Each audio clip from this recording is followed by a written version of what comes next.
Atop the flappy stingray, Wake kept vigil over the town as he waited for any sign of Victor.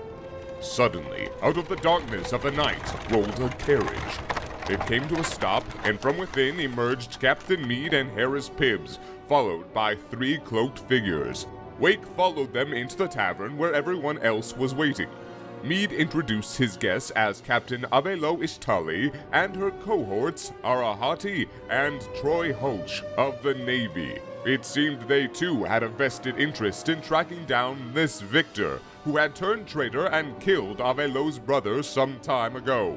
They agreed to accompany our heroes on an expedition to the South Island, where they learned Victor was hiding, and to overlook the pirate activity on the island, in exchange for one thing. Captain Meade and his crew had to leave Jahal Cove. Given little say in the matter, Ezra, Wake, and Eloy set about selecting 3 other members to join the expedition. Ziaka made an obvious choice, having come from the southern island herself, and Skrungle reluctantly agreed to come along as well. The 3rd volunteer came as a surprise, however, as a familiar dwarf made his formal introductions. Golfer the Gambler had waited in the wings for another chance to get acquainted, and boasted that he'd been to the southern island many times, bargaining his way into the expedition. The next morning, the party gathered at the docks. Most boarded their rowboats as Wake plunged into the water for a long-awaited swim in his briny home. Taking on his true form, he was easily able to keep up with the rowboats. However, Wake was not alone in the water, as a giant abyssal bloaterfish plucked Ezra from the boat, pulling him to the depths. Ezra hurriedly cut himself free as Wake grabbed him and pulled him back to the surface. The party made a mad dash toward the southern island as the massive marine monster pursued them, losing both of their boats to the beast and almost losing the heavily armored hulk to the seas. The party ultimately evaded their hunter and found themselves on the shores of the southern isle. But celebrations were short as Skrungle came across an enemy to his kind, a red cap carrying the body of a goblin soldier. The feral creature was dispatched with one well-placed shot from Ezra's crossbow, but it left the question. Rip boots. Oh, hello, everybody. Rip boots indeed.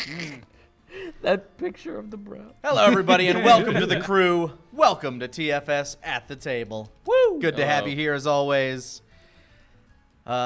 Yeah, a lot of people thought that like Wake was wearing pants. I specifically stated he wears a kilt for a very specific reason.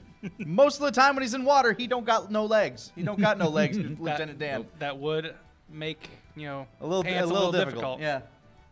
Like every time he has to transform, he just loses them. Like here's the part is where we say, well, why didn't anyone see him when he was underwater and he was like in the ground? There's your answer. I'm in the ground. He's stuck in the ground, so you technically had a good reason why no one saw the fish legs beforehand. Yep. As long as I am completely submerged. Merman. So yes, for those joining us new here, we will be doing a Q&A on our Team 4-Star Discord live after the events of today's episode of At the Table, where we will answer your burning questions about the campaign and things like that. And Zito, you're murdering an apple right now? Oh, Miss Apple, what are you doing there? I love you. Yeah. I love you so much. We just found all right. Well, we're on the island. We killed a red cap. Yep. I will refer to it as its proper name. I put an arrow between its like in its mouth. Yeah, you that was your first straight up just murder. You're dead. But yeah, no Mario Shinderu, but at the same time, it's like you just like Skrungle's just like, no, you just did a service to the Goblin Kingdom.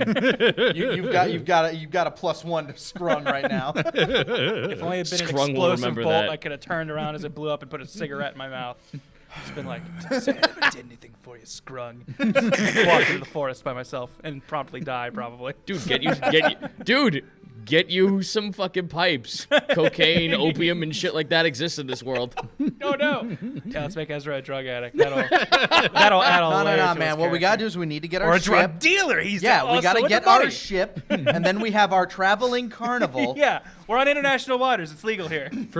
For role-playing purposes, anytime your character is high, you need to be high. That's verisimilitude. Well, all right. I guess I'll For take those that. specific purposes, we will move to our studio in California in order to do those shots. Yeah.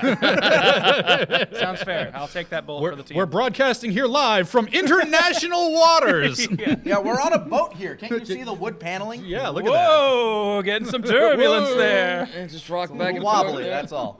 All right. God, you guys need your sea legs. Jesus, come on, get on my level. All right. We just murdered the brownie. We found. He had like a bag in a box, Yeah, right? Well, we opened the box or the bag, and it was a goblin corpse. And Skrung took it looked like a goblin soldier, I guess. Yes. And Skrung took his military pin. Also noted that Skrung referred to other goblins as commoners, so a little bit of a theory going on. We still think he might be the king. All right. Well, that's your opinion. Granted, Wake also doesn't believe that undead exists. So, moving on from there. And also there was a. I mean, those nat ones really don't help us. We're a couple of natural wonders over here. Ah. I like it. That's The your natural name. wonders. You like that? You like that name? I like that. Name of the crew. There also was a beer stein that you guys found Yes, in that's the right, lockbox. Yes, we got that. It's the That showed goblins drinking, and Eloy wanted to see if there were goblins drinking on the cups in the cup. It stands all the way down, man. All right. So, with that in mind, what do you guys want to do? You're still in the clearing right now. You've only been walking for, I want to say, at least an hour. while we were tracking them in the illusion. Well, the you moving were forest. walking through the forest, and you were seeing that there was an illusion going on when Skrung was like, "Wait a minute, I think I hear something." Ziaka was taking you guys elsewhere. Before Skrung just said, "Guys, can we just go this way?" Side quest real quick. All right, so now that we've taken care of that guy, I believe our number one thing was to get to Ziaka's people because they might have some intel about what's going on the island. Mm-hmm. Even if we're not allowed in the village, I think she could. Well, she never said that you're not allowed. She said you're not Not very welcome. Yeah, you're not very welcome here because you guys are not Yanti. I got scales. Maybe I can pass halfway. Just put my arms down to my side. I'm an actor. I'll convince them I'm Ziaka. I can I've heard play- her Here's talk for more here's than a fish. Here's a snake. I can play scales. That's right. Maybe I'm part eel. They don't know. All right. So, what do you guys want to do? You want to head back? I mean, we've collected everything from this. Skrung seems to have made his peace with the dead goblin. So yeah, I think we'll move on from here. Very well. After an hour's travel, you guys head back to where Ziaka was taking you. You guys continue on through the jungle. You notice that a lot of the plants are getting way more colorful as things go forward. Like the leaves, some leaves go from the vibrant green into a purple now. Some of them are going into a bright red. They almost look like when you look at a tree when it's dying in the fall, but they're still alive. Like they're really lush. They're huge trees, huge leaves. If you pulled one off, you could use one as an umbrella. That's how thick these things are. Wow. Okay. Let's see here. I would like everyone to quickly roll me a perception check. All the best things start this way. 17. 9. 13. All right. Well, apparently, It's hard to read. for everyone who isn't Wake, Nothing's going on. Everything's fine. you all these trees and leaves. Everyone's looking at how pretty it is and everything. You, on the other hand, you're not too keen on this because one of them almost looks like it moved. There's a purple and pink leaf off to the side that looked like it moved for a split second, and there were no animals whatsoever there. You've been seeing that there are, huge iguanas hanging off the trees this whole time.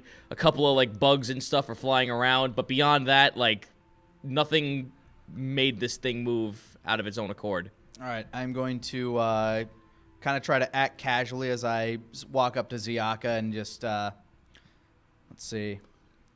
What would be the best role to kind of Whisper? yeah, kind of whispering, Stealth. but casually? Stealth? Yeah. Okay. Stealth talking. Speaking of nat wonders, I'm yelling now. Did that thing just move? All the iguanas just bail. I think I saw that leaf move. All the leaves are moving now. All the leaves are moving now. That's because all the noticed. fucking iguanas just ran past. But not like that, but like different. Not because of the animals, but because they're. I think there's something. I think we're being followed. Being followed? That wouldn't make any sense. We're not too close outside of the borders. Well, I'm just saying. I saw a pinkish leaf kind of like move out of the way. Do you know? Oh, yes. Don't go near those. Got my eye on Why? you, pink leaves. Why not? They tend to take appendages, that's why. Okay, I've heard enough. You hear that, Lancy? You have a friend. Well, I say to my mimic ring. but as you guys keep walking, you notice that someone's straggling behind. A one gopher is actually looking at the plants he was told not to touch. I'm gonna see how this plays out. Careful, golfer. I know you're a gambling man, but this seems like a bad time to lose. He's been here before. I think he knows what he's doing. Pulls out a small little canister, shakes it violently, pours it on the plant. All right. This, Oh, he's a scientist. this horrible, horrible screech comes out from the side. As you watch the plant almost wriggle in a way that it almost looked like it was humanoid and then shrink down into molded ash. I'm going to roll a knowledge check to see if I know what the hell that. It's a miracle. I think I cursed myself with this nickname. It's another nat 1. I don't know shit. I've spent some time in nature. I'll take a crack at this. What kind of witchcraft is this? We're the natural wonders, man. 13. Careful, Eloy. That's definitely magic. Eloy, you remember that the druids told you that there were plants that what witch knew how to walk and such and protect the village. Oh, guys, I think these are them walking trees. Like a walking stick, a bug? Come on. Like that, but an actual plant and real big. It's no big deal. All you gotta do is just spray them a little bit with poison and they go the fuck away. I mean, I feel like that just seems like a way to agitate the ones that you don't spray. Yeah, but it was alive, but now it's dead, and it was a tree. It was poison, Wake. Yeah, you watch as like the... Sorry, I'm real dumb right now. Yeah, from what you saw, he poured it on the plant and the whole tree it was attached to shriveled. Okay. That seems like some really powerful poison you have there. Okay, just wanting to point that out. I mean, I do dabble a little bit. He pulls his cloak over and you see like grenades. I mean, you lived here, Ziaka. Is this something we should be worried about?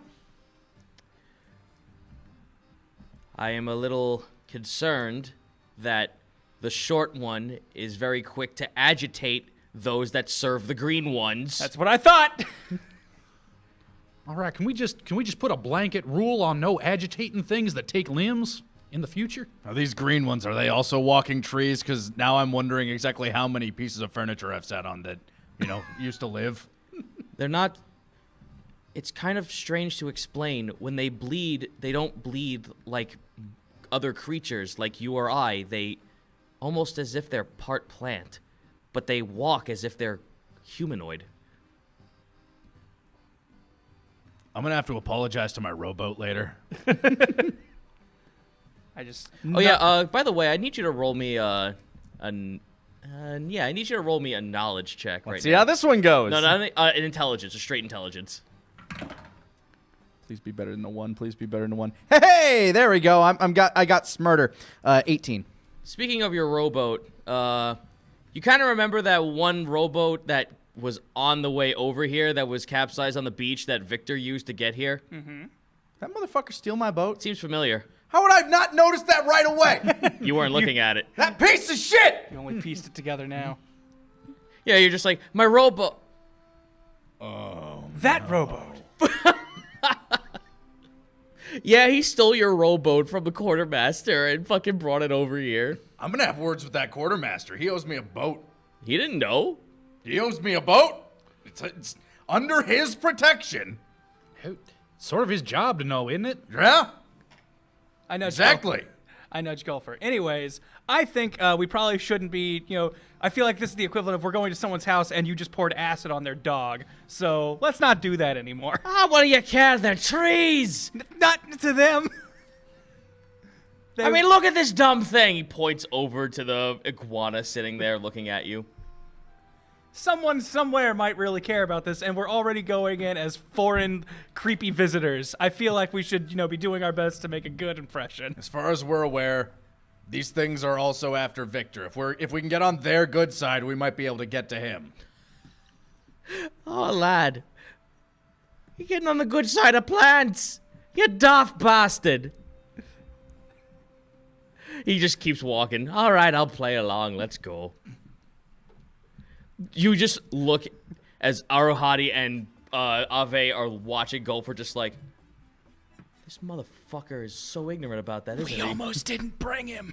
We were this close to leaving him behind, but he has a map. Yeah, Ave just looks to you. Why did you bring a map? A map of what? He doesn't have map for shit. You have the map, but he knows You this have place. a map? Not of the island. Kind of. This place changes from what I understand. No.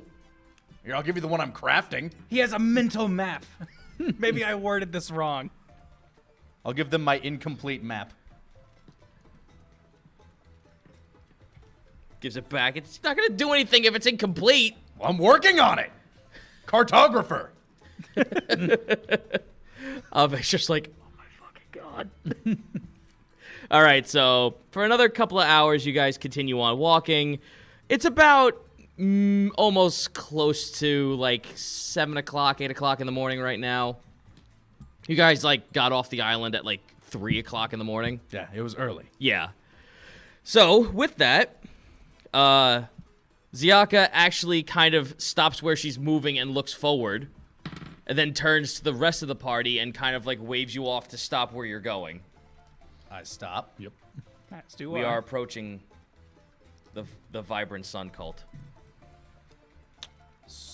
So what's the procedure from this point forward? I need to commune with them. I need to speak to them and tell them about all that's happening. Maybe they can grant us aid, but it would probably be best if you just went on your ways and continued forward with trying to find him. So just keep going this way. You'll go talk to them, and maybe we won't get killed? If time permits, yes, I actually would like to see if we can commune with the collective one. All right. Well, you let them know everything that's going on, and about the heart of the island and all that stuff, and that we're helping. We're on their side. We want the best for them. I will let you know, though, going forward, you might come across the Alpha Riders, and you will come across the Green Ones. Since I'm not with you, I cannot speak for them, but maybe with she looks over to Eloy, and then to Ezra, whims of diplomacy, I believe you possibly could be able to coerce them to let you pass. I'm more about convincing than coercing. I had my fill of coercing. I had to apologize to so many gods for that one time. So basically just stop poisoning things, and we should maybe be okay. Gopher's got like a knife pointed at a fucking bloaterfish as it's crawling next to him. Man, these things are incredibly amphibious. It's bizarre. No, they're the rats of land and sea. I was about to say, nobody seems to mind if you kill a few bloaterfish, yeah? Everybody seems real annoyed by them. If you can kill them. All right, open season on bloaterfish, Gopher. Will that make you happy? His knife breaks in half.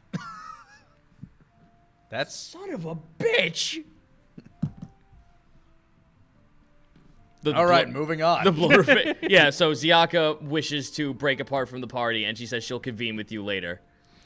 She wants to tell all of her folk about what's going on while you guys continue on your search with Victor. Arohati still has a little bit of a trail, so she believes she can lead you a little bit forward. All right. I mean, she is like, as long as we still have a magic user in the party, that should be fine, and she is. So. Yep. Alrighty. So now I'd like everyone to roll me a survival check. I should be good at these. 12. 23. 15.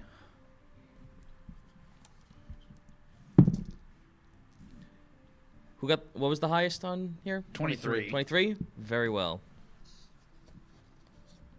Eloy knows his way around jungles, apparently. Yeah, he do. Jungles are really just mountains, but with more plants and more flat. That's all there is When to you're it, right, really. you're right, Eloy. Also, different plants and different animals. And more rain.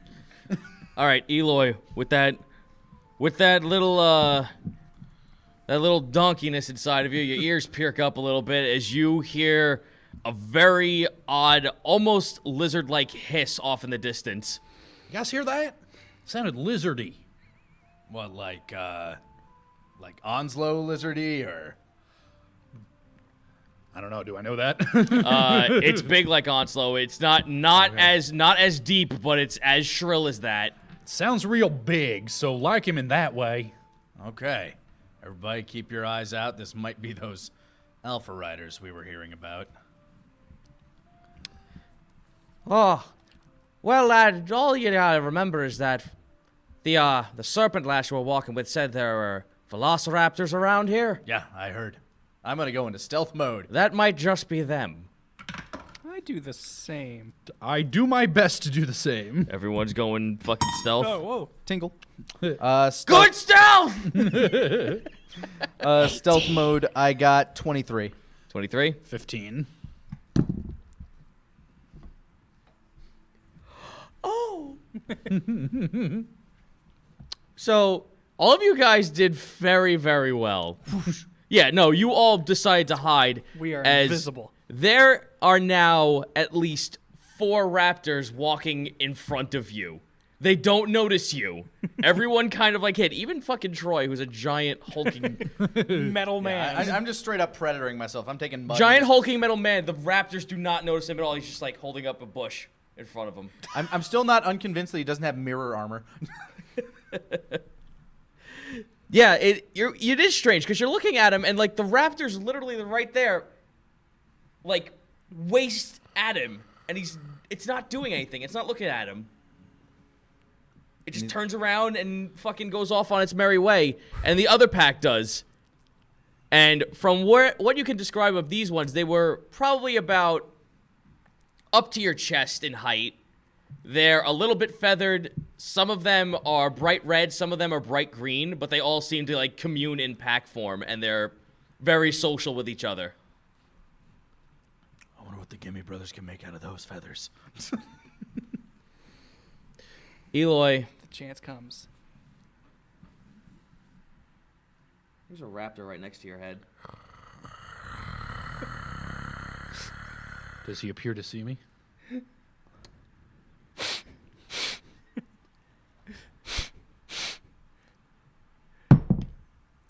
No.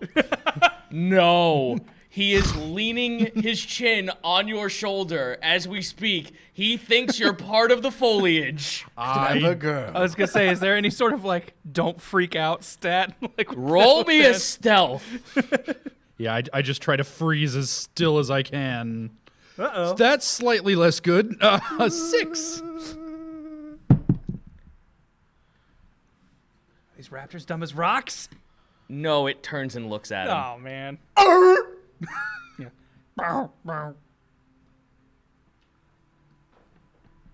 Handle animal, Eloy. Handle animal. I try to move slowly and soothingly and make my, like, presence known to him.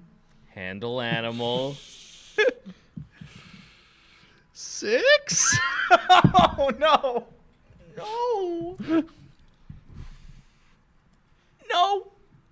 No. He goes for the snap. Oh, he's going for Eloy. Oh, yeah, he's going for that face. All right. I'm gonna roll that damn. I'm gonna roll the hit first. What's your AC? 15? I think I think a 25 hits. Yeah, I think it might. Oh dear. Well, My. I'm gonna roll this damage. It takes your head clean off. Shooter! Yeah, you took 9 points of damage with a bite to the face. All right, Wake is jumping from the brush to stab at it with a spear. Let's see. Sorry, it's Dex plus that. It's a 22 hit.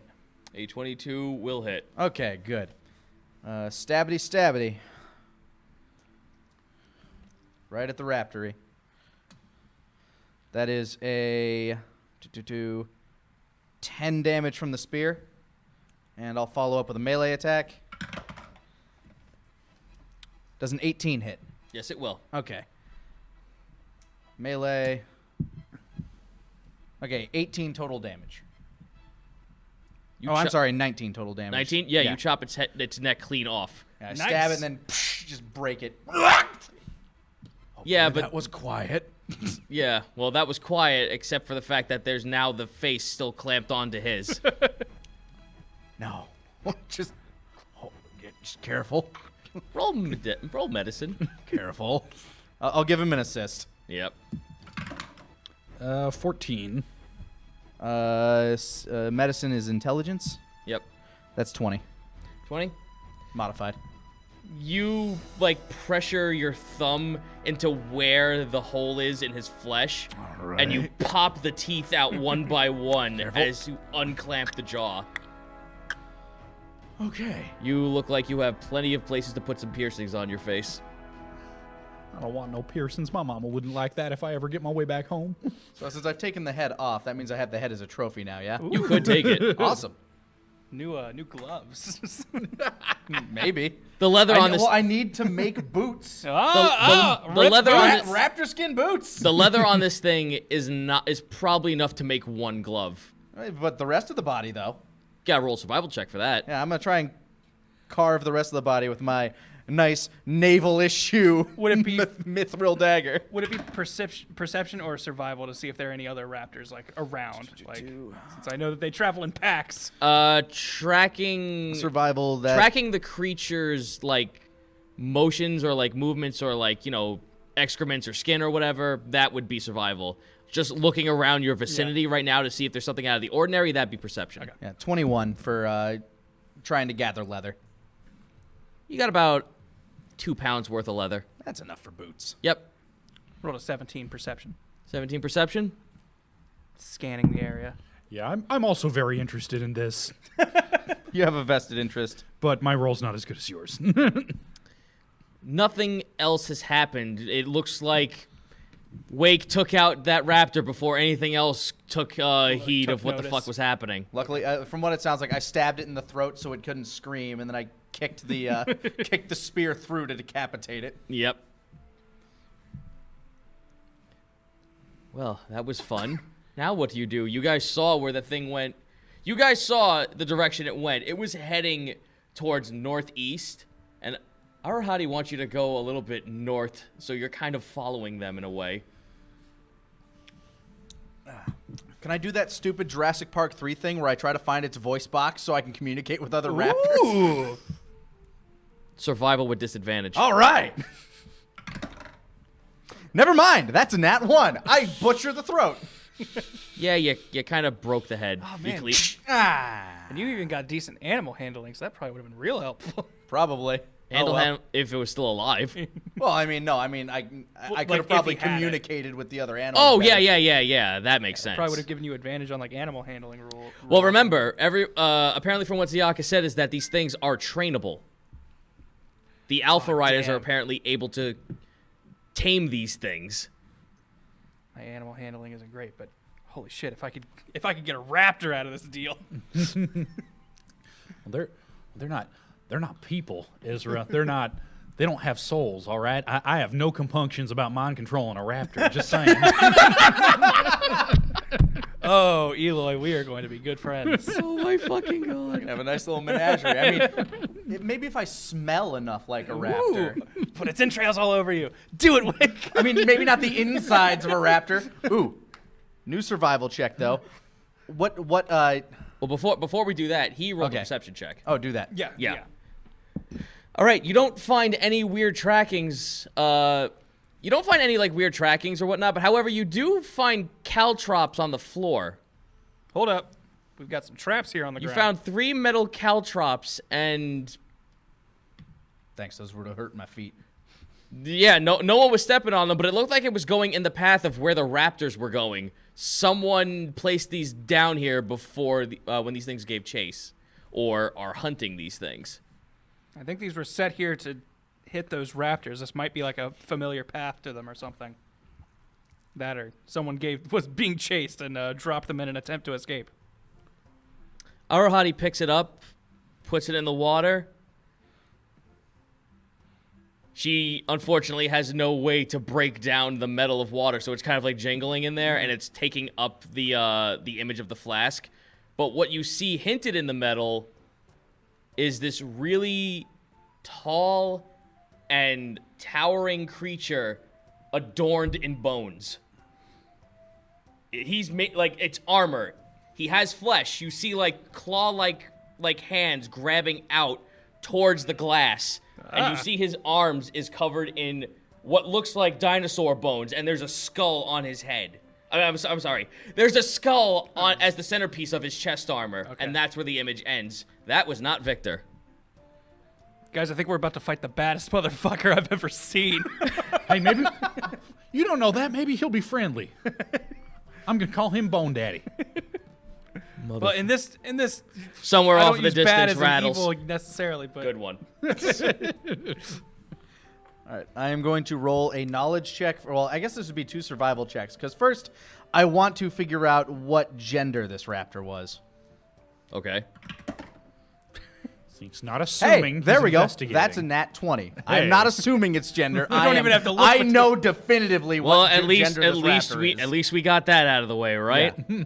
I know definitively what gender From the Female. raptor is. It's a female. Excellent. I want to see if I can find its pheromone glands this is and what carve them out. this is where the nat 20 could have come in. I'm just saying, if I can get these out and if I can do something proper Roll it with with them. disadvantage. Okay, I'll roll this with disadvantage. But if I get this, can I get advantage on handle animal checks against raptors? Yes. Yeah! Bargaining. That said, they might want to fuck you. Whatever. I'll deal with that when it comes. All right. Ugh! It's okay. A little known fact: raptors are really into enthusiastic consent. No that is, means no in that's raptor a society. 17. A 17. Give me a sec. Yeah, you fucking find it. All right, I got the pheromone glands. Let's go. I don't know what I'm doing with them yet, but damn it, do they smell like raptor sex? To my untrained eye, you're just chopping up this raptor. Be like, I found it! You're just holding some I'm just lump holding of like meat. what looks like a little ball of meat. I'm just like, ugh. Guys, I think Wake's lost it. Now, don't worry. I know exactly what this is. Why do you? Skrung asks. Look, I've spent a lot of time hunting underwater, okay? This is really useful for tracking your prey and bringing in other prey. This is a pheromone gland. I mean, I guess raptors and aquatic life might have some biological similarities, so I guess I can... You know what? I'm not going to question it. Sure. Gopher actually waddles on up to you. Lad, I think I got something that might help you with that. Oh? Pulls out a vial. Dumps acid all over it. This is smoke. That's a vial. Inside the vial, genius. Ah! Plop it in, and we have a pheromone bomb. All right. I squeeze some of the pheromone juice into the bottle. He gives you that bottle. He's not touching that shit. All right. Well, you now have an area of effect that... Raptor sex bomb. Oh, my God. That's the name of my punk band. Yeah. Shit your players come up with. I swear to God. All right, when we hit the high seas, I've got my drug game, and we're going to form our band, Raptor Sex Bomb. Fucking All right, so what are you guys gonna do? Aruhati says that going north is where you want to go to find Victor. The trail is starting to get a little bit warmer. However, that is also the same route where the raptors kind of just like veered off to. Patrolling. Yeah, the raptors seem to be patrolling this area. All right. Well, I think our best bet is going to try to be to stealth through the area. That's fair. Everyone I roll would agree. stealth. If we all manage to hide from those things, how perceptive can they be? Yeah, Troll just... Nat 20. Troy just runs right into a fucking tree. Pong! There are now fucking iguanas hanging all over his armor. Good, he looks like a tree. Ave's not doing too hot either. She kind of actually like almost hits into one of those purplish green plants and comes out with thorns coming out the side of her arm. All right, I got a 23. 23, and you? I feel like I'm pretty well hidden. That looks like a great idea, Troy.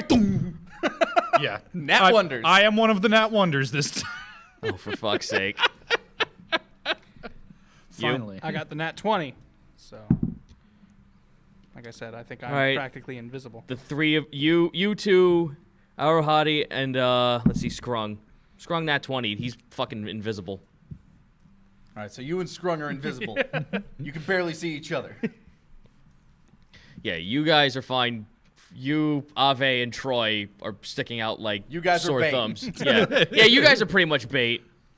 You're kind of clunking around and shit, and then you all audibly hear the screeching of raptors off to the distance. Great. Guys, if them raptors are going after something that might be our friends, I think we should help them. Ziaka said we might be able to make friends with the locals here. Good, you can do the talking. We'll do the hiding. Okay. Roll perception, Eloy.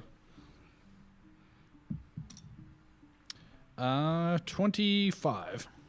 You can see the raptors off in the distance. There's at least 4 of them, kind of bobbing and weaving through the trees, actually coming back towards you guys.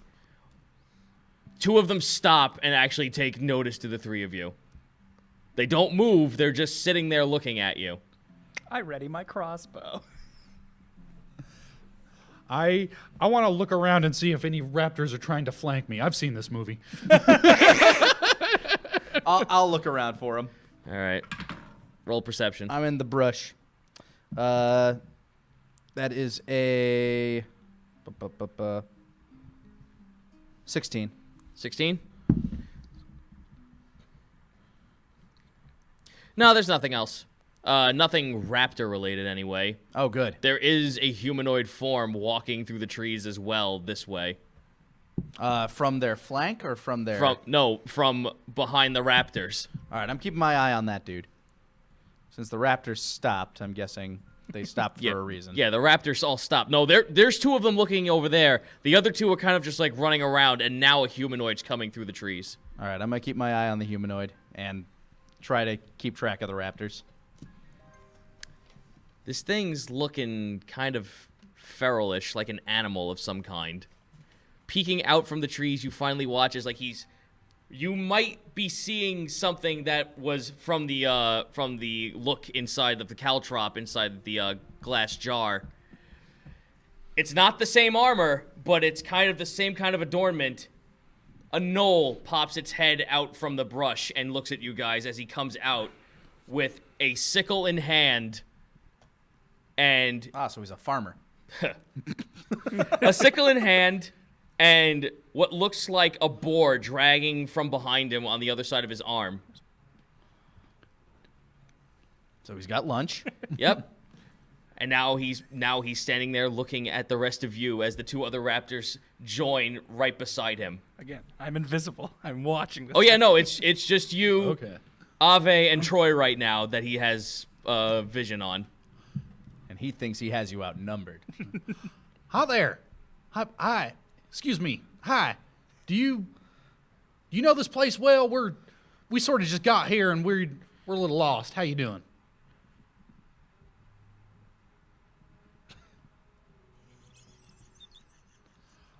Oh boy, if you like jokes, I got a million of them. I got a whole book of them, but I mean, No, that's exactly what he does. all right. Do you speak common? I got some Elvish too. Is anything getting across here? Oh no, I don't like where this is going.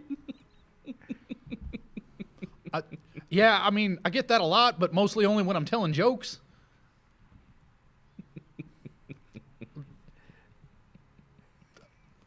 Oh, yeah. No, I mean, you like that? I can make them wiggle one to the other. Look at that. He's holding up the boar, chuckling. I don't I think he wants to hunt Eloy. I don't get it. I mean, I have my crossbow ready for a reason. You want me to cook that? I can cook that for you. Cook it up real nice. Get some piggy ribs. He like bites his knuckle now, just looking at you, just like, oh, this is just far too good to let pass. The grin on this man's face is well beyond what it really should look like. Almost reminds you of how the abyssal kind of like creeped up this way with it whenever the face smiled. However, takes its sickle, cuts the leg off, throws it to you. All right. Yeah, no, we can do this. Thank you. I like nod at him. I pick it up and accept, assuming it's a gift. I like my meat cooked. I don't know how. I've never met I'm guessing a knoll. I've heard stories. I never met one. I don't know how knolls Roll eat. knowledge if you even know that. Sure. A gnome. Pretty sure you're a gnome.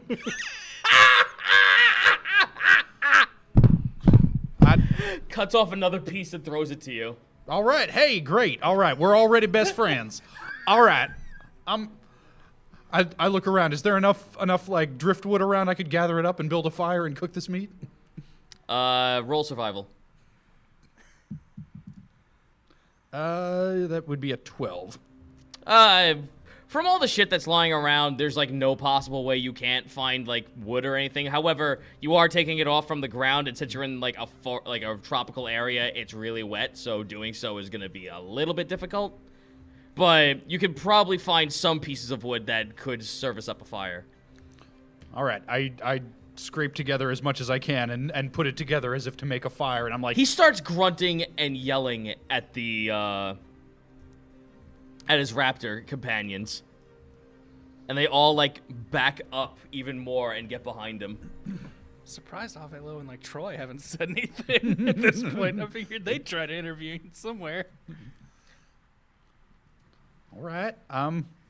Just gonna cook this up. We'll gather around the campfire and be best friends. We have no time for this, Eloy. All right.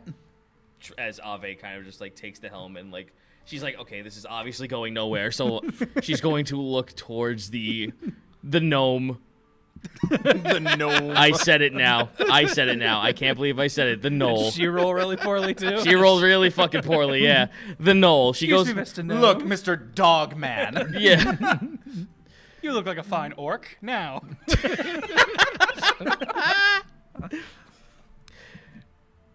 She tries to like speak out to this thing like we are looking for someone in these clothes. She like kind of like motions to herself. And the knoll kind of just like was about to give her a piece of meat as well, but then just goes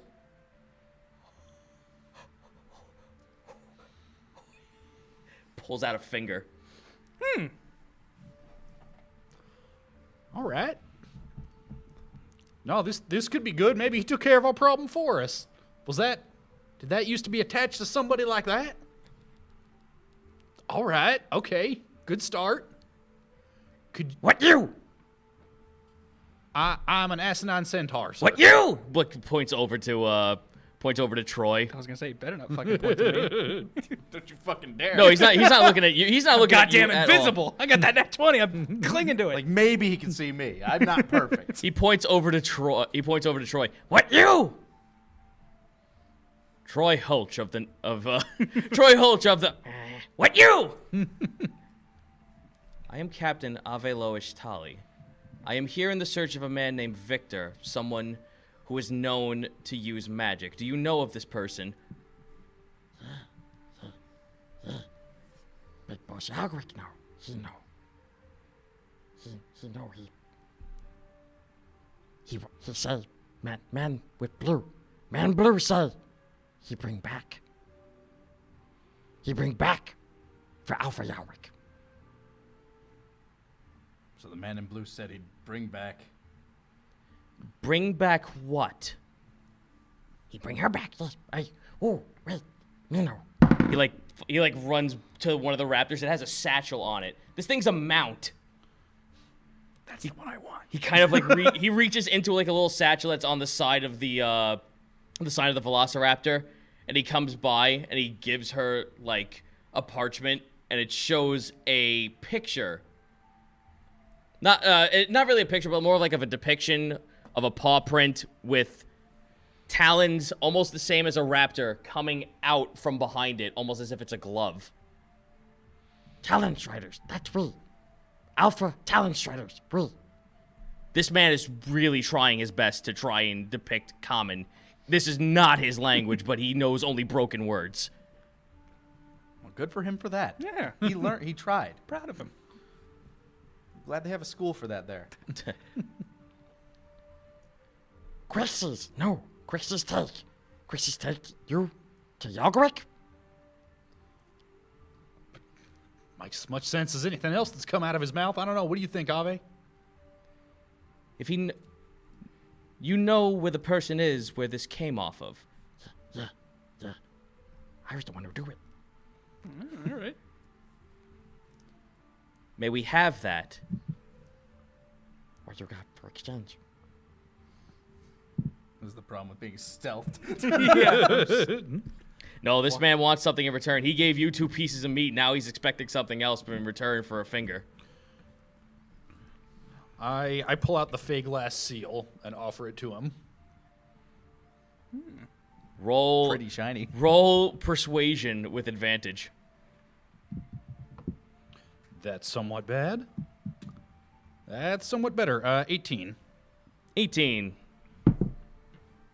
Nat 1. He's blown away by your offer. He's astounded.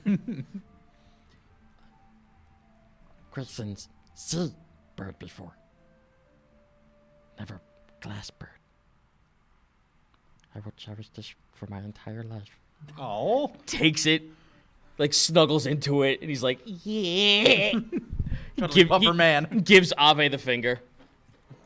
Context, yes. No, he gives Ave the finger, and she takes it, but unfortunately you 3 are stealth, and I'm not sure if you wish to come out. I stay stealth.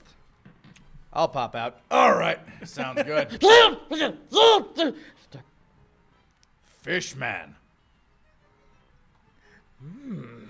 Not eat. Show sharp teeth. Oh, We got that too. it's made of metal. The whole front top of his jaw is made of metal. That says pimp. God damn it. No, it looks like he took a slab of metal, heated it, and screwed it into his jawline. That sounds painful. The things you go through so you don't have to brush. You know him. Oh, yeah, he's good people. Good eats.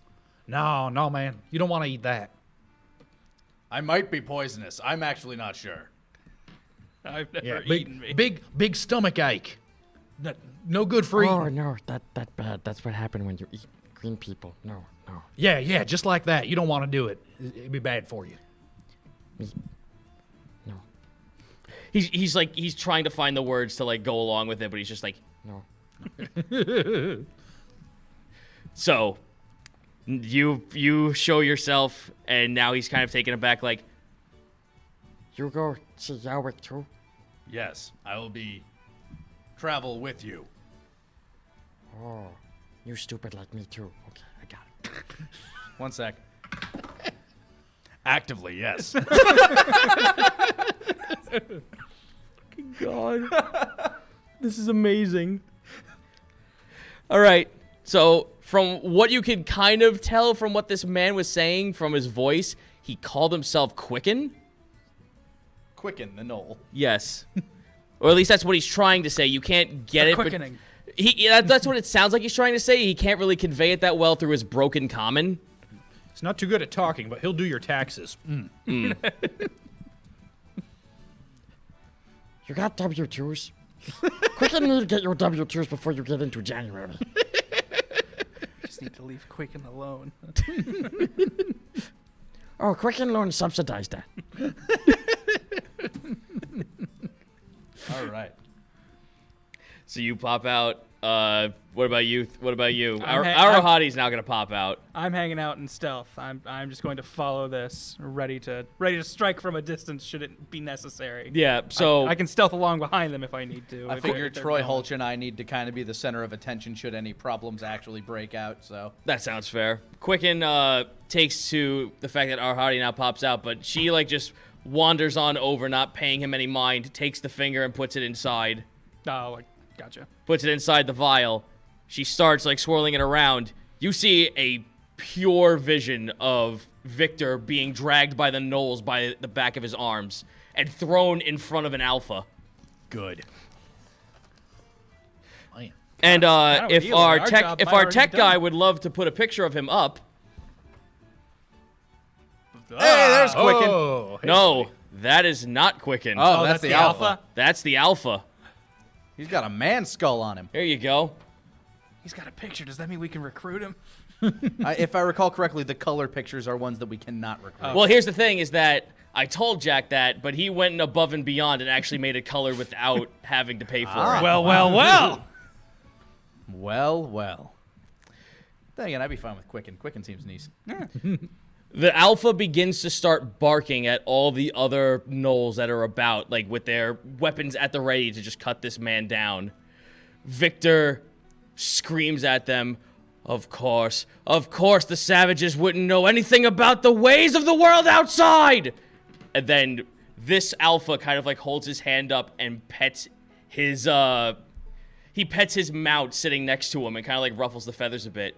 I know quite well of the worlds you speak outside. Ooh, he talked good. A speaky knoll.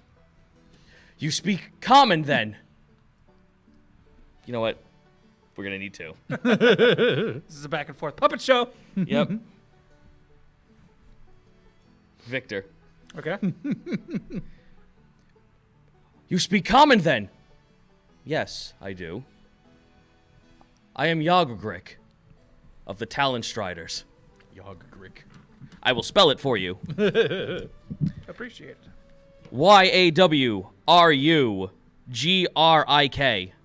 That was close to what I had. And I know that you can and I know that you have been summoning strange creatures. For what the troubles you've been causing most of the inhabitants on this island, I should slay you where you stand. But I'd like to propose a proposition for you. From what I've heard from those who come from the North Island, you know the ways of bringing one back from the dead.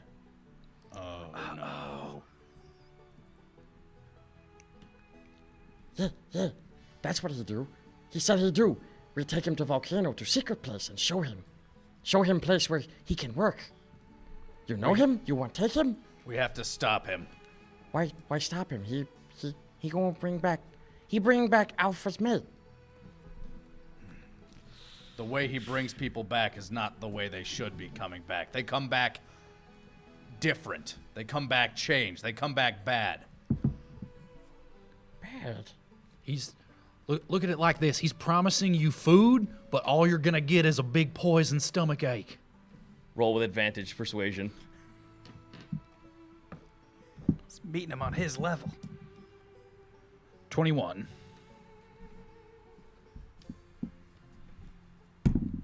That food analogy is working wonders. Oh, don't want to give bad food. Bad for talent stride. No, not bad.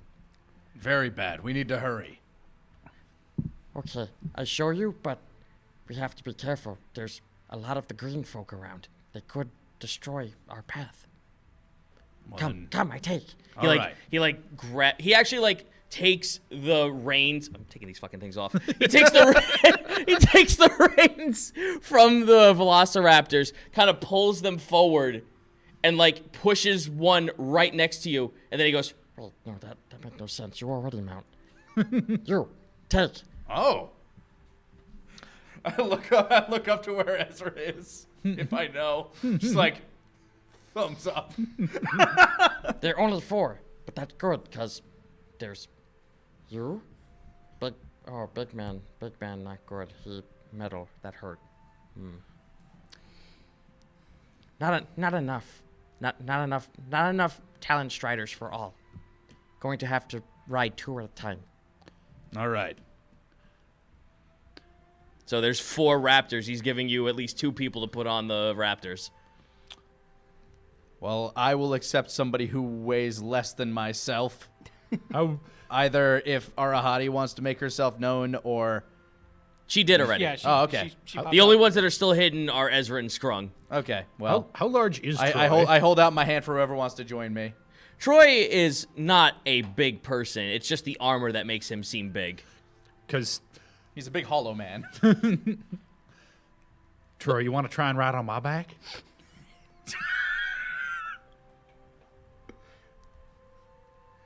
If it serves our purpose, I don't see why not. Hooray!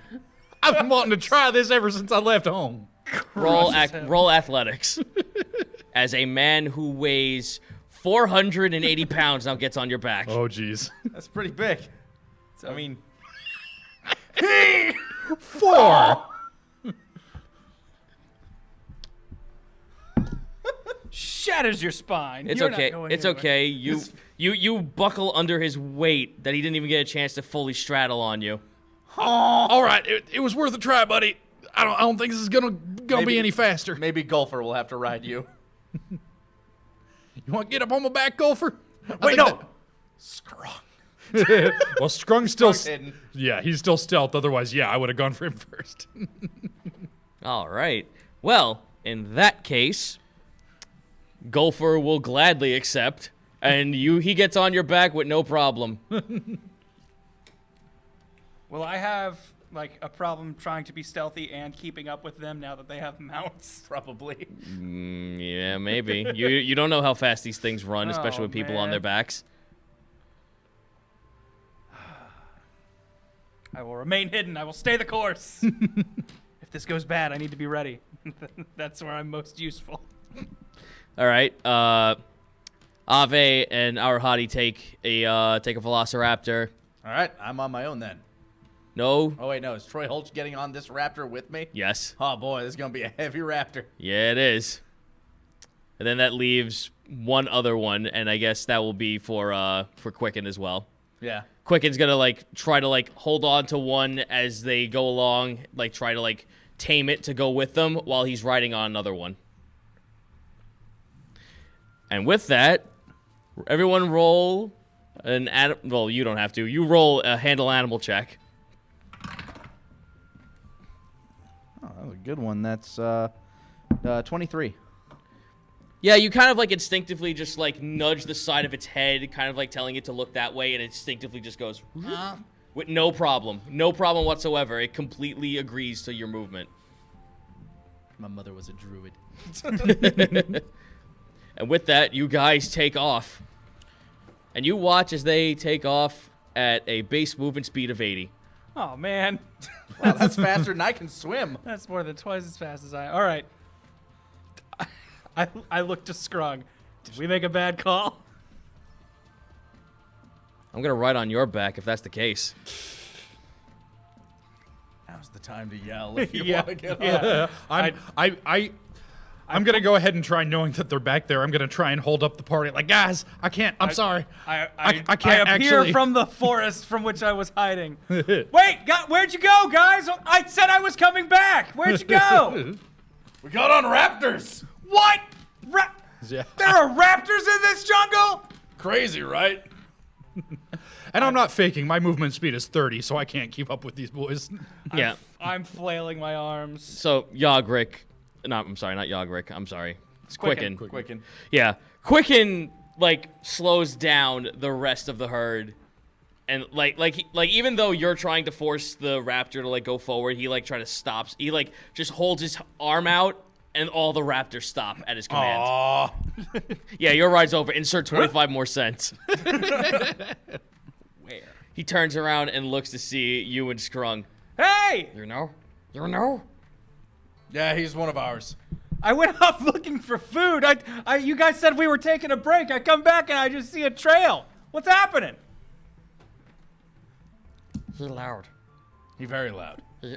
He's so loud he's gonna attract the bad things. You shouldn't attract the bad things, Ezra. I'm sorry. I wanted to make sure I wasn't left behind for the bad things to get. It's why we left him behind. Oh. Oh, I get it. Scrug's right here. He's the one we make fun of. I thought we were a team. I'm just trying to play up the diplomacy with our new friend here. Fine. Talk too much. Jeez. What you do here for? What you want? I'm with them. They're my friends. We travel together. We're a group. I'm now being overly cautious and super whispering and acting very like I'm so sorry. I didn't want to make any He trouble. grabs you from your jaw and like leans you in and looks at you. He look almost like the green one. What? There's nothing. I'm not green. No, you're not. Neither is she. But she blue. I've never heard of green blue one. I am blue. Yeah, he's blue. I've got like kind of like a. I know what he is. Yeah, He's fishman. He said so himself. Yes. But not you, and not you. He looks over to Ave. He's saying that the apparently look like elves. Okay, so the green ones seem to be green elves. Got it. Or green looking elves. I'm gonna see if I know anything about this. I might. 17. These green elvish looking things. Not ringing any bells, even with a good roll. Nope. This is well beyond your comprehension. You've never heard of green elves. Look, in the I didn't middle even of know the tropic. raptors existed. And undead. Don't even get me started on that. Those are fake. I don't know what the green ones are, but I'm not one of them. I promise. I don't. You cast magic? No, I don't have a magical bone in my body. You don't know that.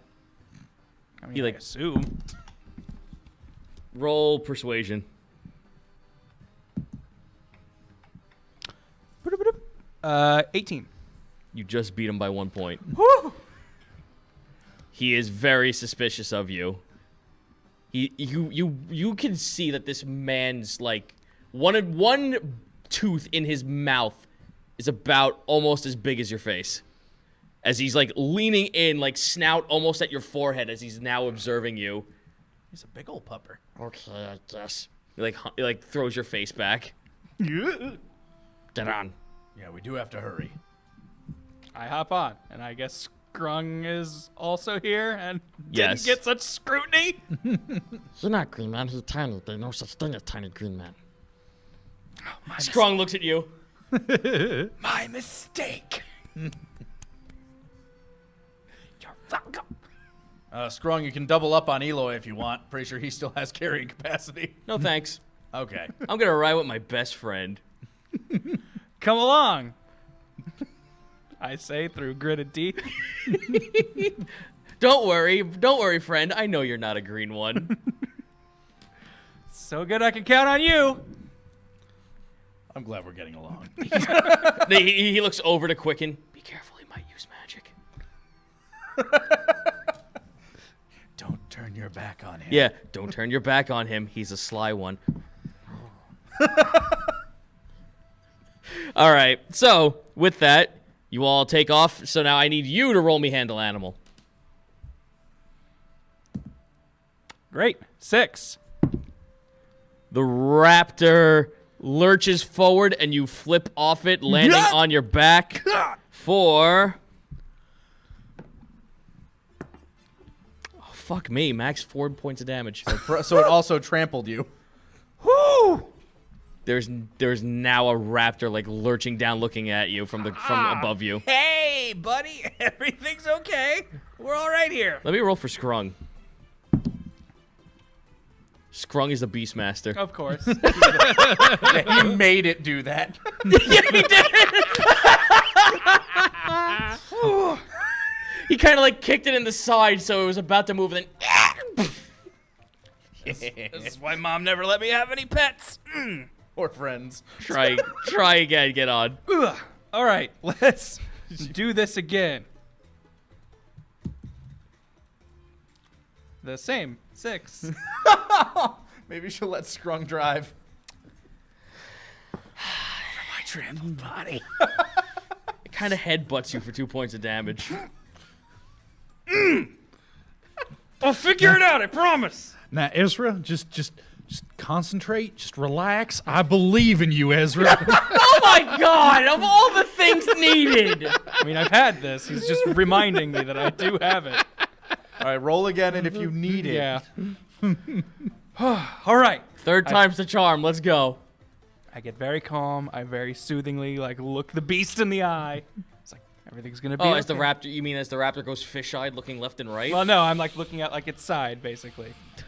I pull a Chris Pratt. Yeah, I was about to say you're about to Chris Pratt this shit. I'm stroking its nose, just be like, it's gonna be okay. Let's go, Blue. Everything's fine. Come on, Blue.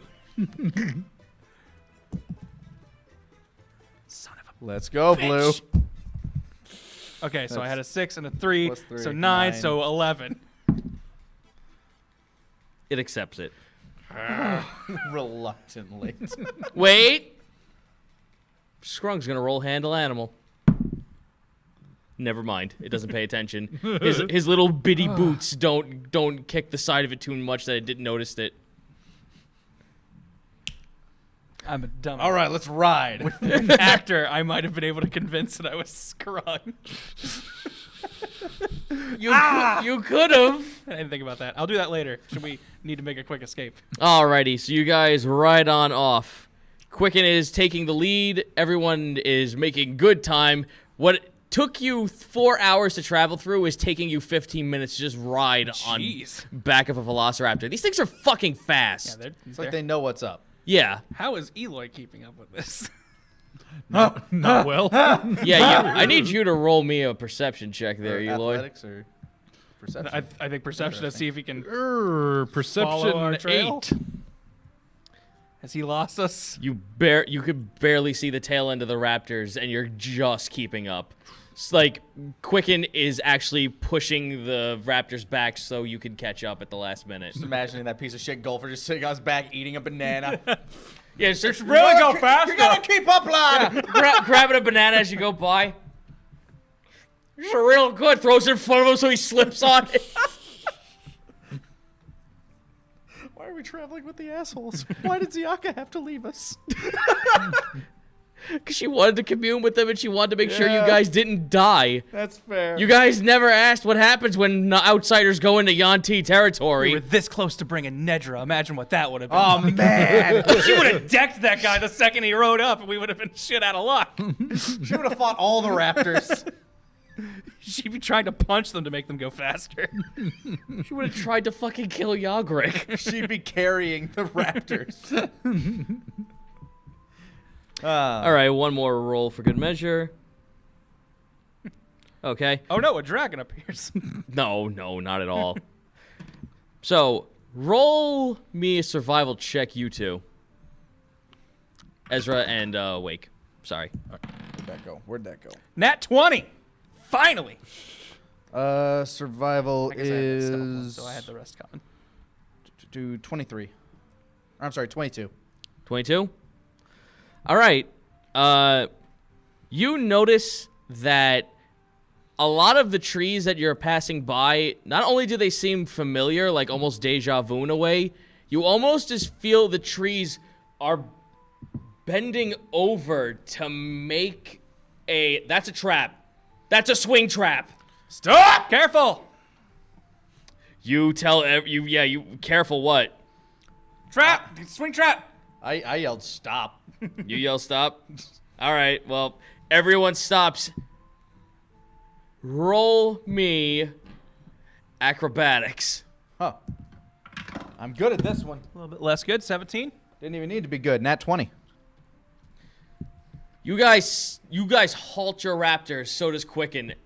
As just before Quicken's about to stop his raptor all the way completely, as the momentum starts to die, you watch as a tree bends forward and slams just in front of his face. Not hitting him, but almost. His snout is this close to the bark. How's this raptor? It ducked. Okay, good. It's low to the ground. You are now obfuscated by a tree trap that is about 30 feet wide. All right, well, glad we avoided that. Someone expecting you, Quicken? Quicken's just like, no, there's no trap. That whole tree. We cut tree to use trap. Is this something the green ones would do? Maybe. Maybe their trickery. is the tree. He looks over to the side. The tree is rooted in, so it tubes out. Okay, so the tree itself made the trap. Yeah. There wasn't any wire. It just... Yeah, no, it was the tree moved. The tree folded over and moved. Does it look like it still wants to swing at us? Should we step in there, or No, is it just sprung? stopped. All It just right. made a roadblock for you guys. Hi, guys. What I miss? A big trap. There's a giant tree coming out of the ground and now in front of you, creating a roadblock. Is there a way around this, Quicken? He looks left and right, and he's kind of turned around. He doesn't know where he is. Ah, crap. Ave kind of looks up and goes, "Do you not hear that?" Everyone roll perception. Elf ears. No, I don't hear that. 11. I got a 2. 23. You can absolutely hear this. And who here speaks Slivan? Sylvan. Sylvan? Sylvan, I apologize. The Learning Company? No. But you do, what are your... I have Common, Elvish, and Dwarven. Elvish and Dwarven? What about you? I've got Common and Elvish. You two can actually hear the whispers of some kind of language that almost feels Elvish. Okay. The both of you hear, "Come no further, ones in blue." Ah. So you, Ave, and you two and Ave hear this. What's Ave, it saying? I think they're talking to you. We're getting some not so happy messages about those in blue. I know you are blue, but I'm pretty sure they're specifying clothes. Can't exactly remove my skin. Excuse me? I got extra clothes in my pack. If they just change, does that make it okay? No, Centaur. All right, that was worth a try. Thank you. At least you show diplomacy, unlike the others in blue. Others, I'm not wearing it. Unlike those who cast their dark magic with wanton abandon and sink the islands below the seas. Trust me, man. I'm not about that. That is not my deal. We're trying to stop the person doing that. That's why we're here. What do you know of this? We know that there's a bald man, and he's got a bad idea in his mind about bringing people back from the dead and using magic and sinking islands, and we don't want any of that. Yeah, the best I have is Elven as well, so all I shout is, we need to... Apparently the, What'd you say, knolls? Knolls, yeah. I don't know the Elvish for knolls. apparently the dog people have taken him to the volcano. We need to stop him before he does something horrible. You hear the rustling of leaves off to the side.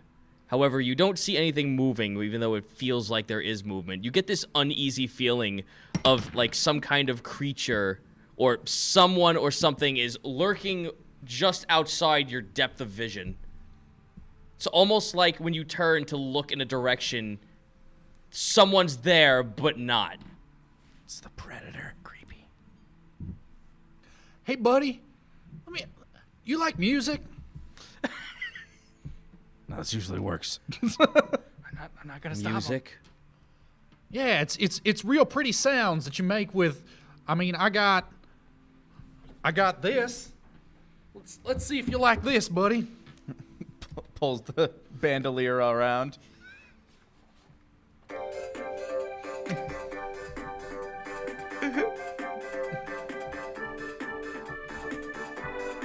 Wow, you really picked that up quick, Eloy. When has he had time to practice? Roll performance with advantage.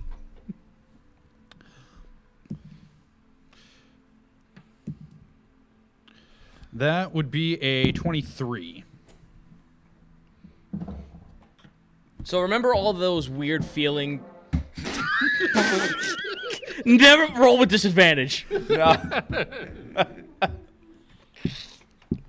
Remember those odd feelings you were having of like things just watching you from afar and you just can't see it out of the field of your vision? Mm-hmm.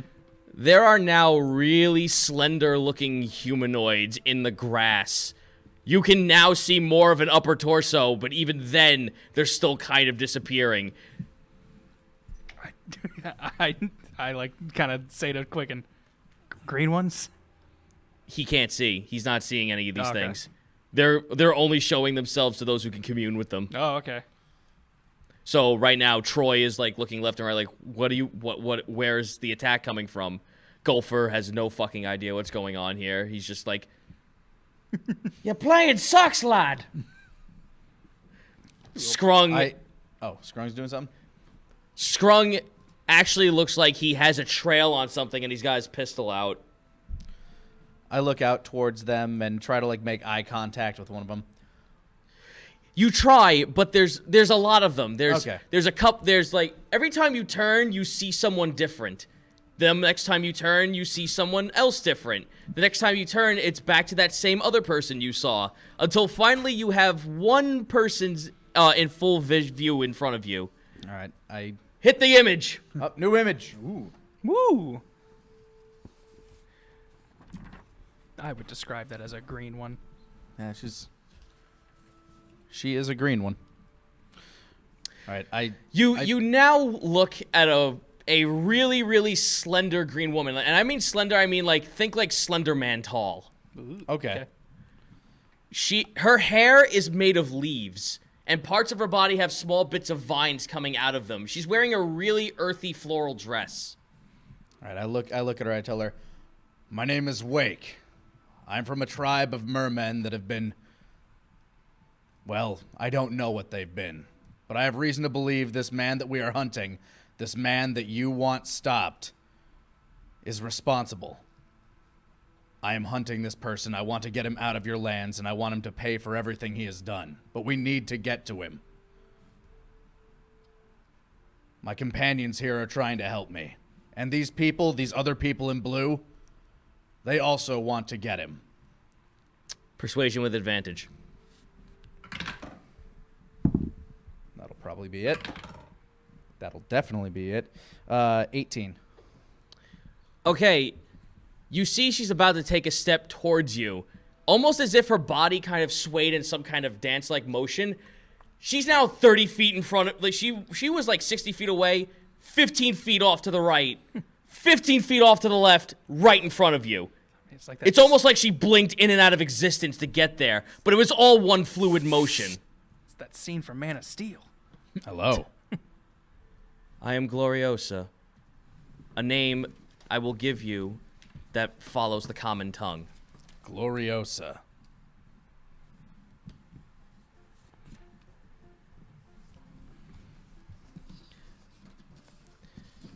If you truly wish the man responsible for all the atrocities gone, I can show you the way. He was being chased by the gnolls, and then he came upon our village.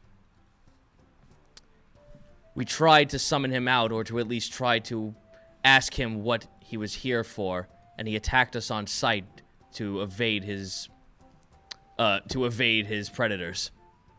I tell them he may be looking for an ancient nest, a long-forgotten tomb of mind flayers. Mind flayers? Yes, squid-like monsters that walk on land and eat brains. I don't know if there might be any place like that on this island. We have no knowledge of this place. We only know that we were trying to protect those, or at least protect ourselves from other outsiders. Thus, we were coercing the forest to go against you. But if you say you are trying to find this man, I can guide you through the safest route through these woods. That would be much appreciated. All right, let's see. You watch as she kind of holds her hands out, and she has like her fingers start to like grow a little bit of vines from the fingertips. She touches the sides of like the tree that was blocking your way, pulls it apart, and you watch as there's now an open view path that leads you to the base of the volcano. That was never there. You did not see the base of the volcano at that point. But now you also see there are mounds of bodies, abyssal.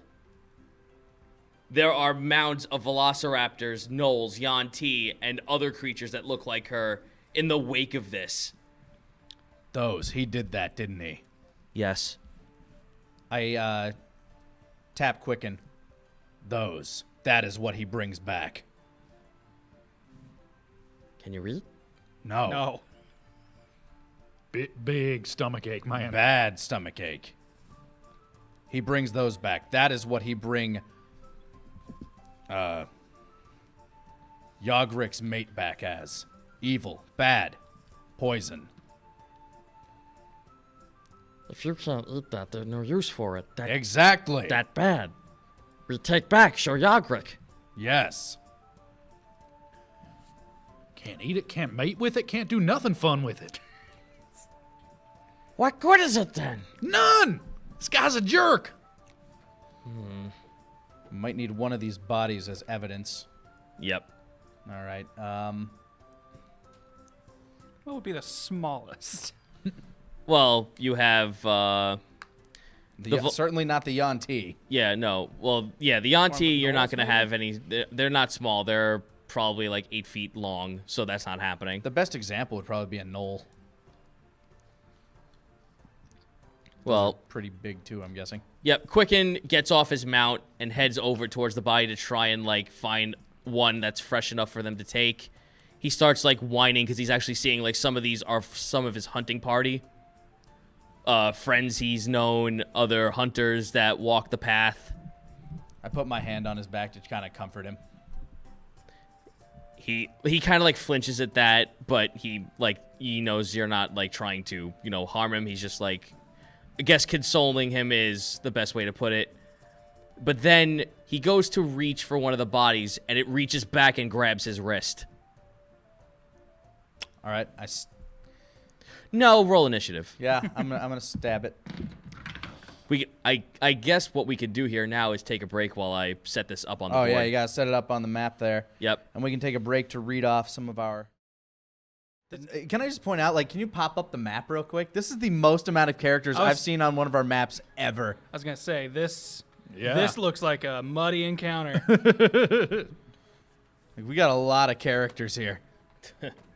All right, and we're ready to roll with it. Yeah. Well, here's the fun part is that you guys don't have to worry about anyone else aside from your characters. Yeah, we're not. That's true. you I don't don't ha- need to worry about jack crap. You don't have to worry about any of the Navy characters. They're gonna go off and be on their own. Yeah, you'll just have to tell Grant or Ben who to move where, just because they can reach those a little I'm easier. gonna move them just before we fight. This is just for setup. Okay. Yeah, so this what you're seeing right here, this is what it looks like, but don't worry, not all of this has to be fucking played with. Okay, excellent. All right. For initiative, I got a 21. 21? What about you? I had a 15. This is purely for presentation, do not worry. Yeah, that'd get real bogged down real quick if we were trying to. Alright, so 21 you said, Nick? Yes, 21. And a 15 for me. 15 for Grant. I got a big old 5. Nice. Oh, jeez. All right, let me roll for Scrung and Look, Gopher. it takes a little bit to unsheath a a mini piano on a bandolier, okay? Now Gopher. Gopher is going to be 12. 14, 15, 16. So he actually got 16.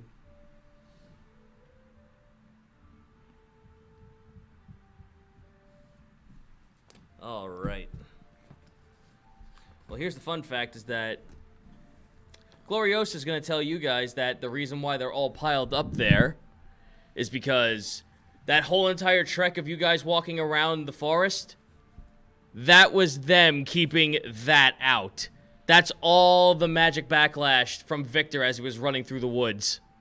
Great. All right. So that's him casting spells willy-nilly to summon Abyssal to his aid, but they never came quick enough. Because they were being held back by the green ones. Yep. So that's pretty much the entire mound of them that you have to deal with now. Shame nature couldn't really kill them, but Unfortunately, I'm sorry, I never got to explain this before we went to break because I was just like, shit, I got to set this up. Right. She will also explain to you that the reason why nature can't handle this is because the last time they tried, an ent ended up Abyssal. Yeah, all right. is that big lump there? Maybe. Oh boy. Yeah. That sounds real bad. Big old undead tree. So here's the fun. I'm sorry. Yeah. Abyssal tree. Undead Undead don't exist. Yeah, they're not Don't. real. Yeah, they don't exist. Get your lore right. So here's the fun fact: is I'm gonna split up all the people who are not part of your team off to the side, and we're gonna say that they're fighting one side of the mound. Makes Good. sense. That's fine. I They're just wanted having to their show own you guys adventure. how All right. epic this shit's gonna be. Yeah, as let's- Now all of that shit is gonna get moved. All right, let's cordon off. Whittle us down. Goodbye, our spellcasters. Oh, man. Oh, there goes me. Oh, sorry. I'm Mr. Punchies. Where is he at? Punch man. Punch man. All right. so- And I'm dabbing D- daggers. Dabbing McDab. All right, and then we'll have Eloy be this one right here. All right. And here's Scrung You got Scrung. I think that one was always Eloy. and Gopher. Oh, Gopher's leaving us too? No, Gopher's with you. Okay. You took Gopher with you. He's gonna be on this expedition. Good. He's got some grenades. Sounds like some AOE might be gonna what say, we need. Yeah, I'm we, glad I've don't, got we, my- don't, we don't have our spellcaster. I'm glad I've got my explosive bolts because I have a feeling they're going to come in handy. All right. So here's Gopher. So this gang. Yeah, Okay, so- that gang's out. Here's Gopher and here's Scrung. All right, they can't hear you. Yeah, I'm just All right. telling you guys. All right, cool. So the other two that are on this board are Gopher and Scrung, who are gonna fight alongside you. So this is pretty much one giant wave you guys are taking on, while the other half is taking care of another wave. Great. All right. Well, I'm going to do a little adjustment to our formation. Yeah, do as you. Yeah, there you go. Hey, thanks. Need to. Yeah. No. You. No, I'm you, a front runner. No. You go ahead and hide. All right. So first on this list is you. Excellent. All right. I'm assuming these things up here are just Yeah. great. Okay. Things you have to worry about on the board as of current are the things that have The things that tokens. actually have characters. Yes. The rest of them are either dead or Yep. inactive. So you're pretty much looking at undead abyssal abominations of these creatures. What's this in front of me? That in front of you, Green pond looking thing. that is where the trap was set. The tree pulled back and it's wet earth. Gotcha. So it's So mud. It's like mud. So mud, broken wood, giant tree. All right. I see that the most dangerous point is probably going to be flanking off this direction, so I'm going to go attack this little undead Noli looking dude. Go for it. What am I? What do I come face to face with as I'm like running in there? You're coming face to face with a knoll. Okay, so You're looking at a knoll who his face has been replaced with another humanoid creature. great, lovely, disgusting creatures. Stabbity, stabbity with the spear. See, that is a 26 to hit. I'm going to assume that is a That hit. will hit. 6 damage. Follow up melee attack as a bonus action. Oops, sorry. That is a 19 to hit. Wait, no, I'm 19. sorry. 21. That's right. 5 plus 2. 21 will hit. Okay, 21. 6 plus. However, as a reactionary, I would like you to roll me a con save. Sure thing. That's 15 damage total. Alrighty. Or 14 damage, sorry. No, wait, no, 15. Because 3 plus 3. Gotcha. You said con save? Yep. That is a 20. Modified. You felt something inside of you, incorporeal, like shake your very essence as you landed a punch and touched this thing. Is it a similar feeling to what I had when I originally touched the... Yep. Okay. Be careful when touching these things. Alright, so how much damage did you do this boy? I did 15 total. 15. Alright. 6 of it piercing, 9 of it bludgeon. Yeah. On your bludgeon, you felt that. That was the reaction. Yeah. Next is Gopher. Gopher will move up 2 squares, move left 3 squares. Yep. Stand right there, whip out a grenade, and toss it at the main group that's huddled just in front of him. Right there. Tink, tink. Yep. And that's a burst range of 10. So that's a nice ring. Yep. So it's hitting everyone except the one in the far back and the one you're fighting. Okay. Let's give a roll for these boys. Because they need a reflex, I'm guessing. Well, first off, Gopher has to throw this thing. Okay. This is where he's trying Oh, no! to, where he's trying to get, but in fact... But, in fact, he rolled a 4. So, it hit the ground, didn't explode. Oh. So it was a dud. It was a dud. Actually, I want to roll something real quick, because that was a nat 1. Oh, yeah, nice, sweet. Okay. So it landed in the mud and just went... Yeah, it kind of just rolled into the mud, and then it poured out on the floor. There's now a puddle of poison on the floor. Great. So I'm just guessing golfers just for like, eh. Yeah, So that's that, unfortunate. Gopher got a nat 1. so My bad. So in the spot that he was trying to throw it, there's a There's puddle. there's a puddle of poison that's Pure-ish? eking out. It's like molding out per turn. Great. Okay. Cool. Good job. So glad we brought him. Good call. Good call. All right. Hey, you guys get to go first. This is before the entire list. You guys got this. So, Nice. Well, they're Grant, you're up. shambling undead. I would assume they're not super fast. All right. Abyssal.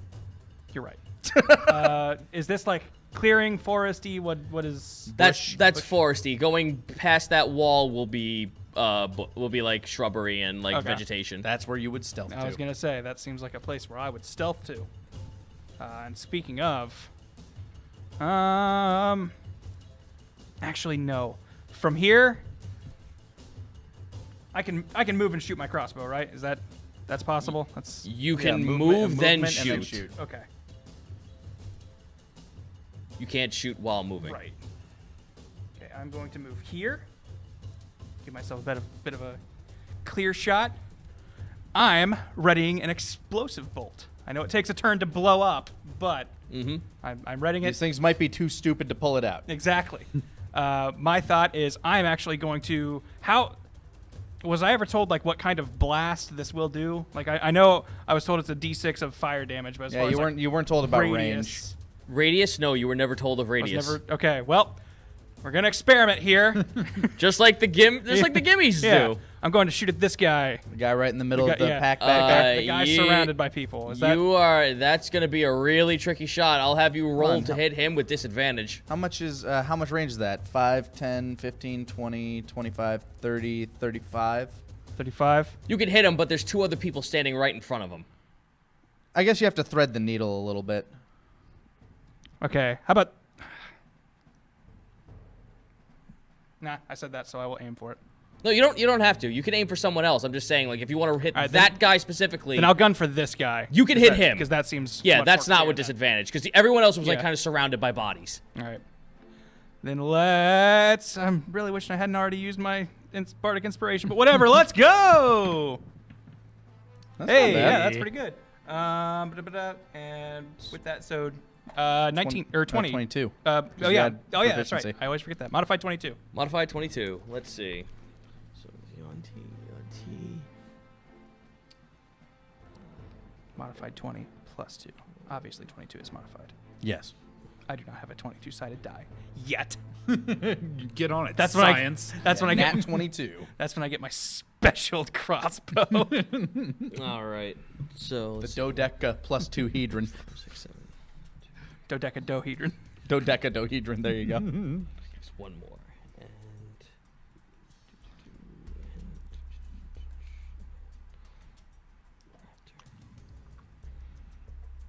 all right. So you struck a knoll. All right.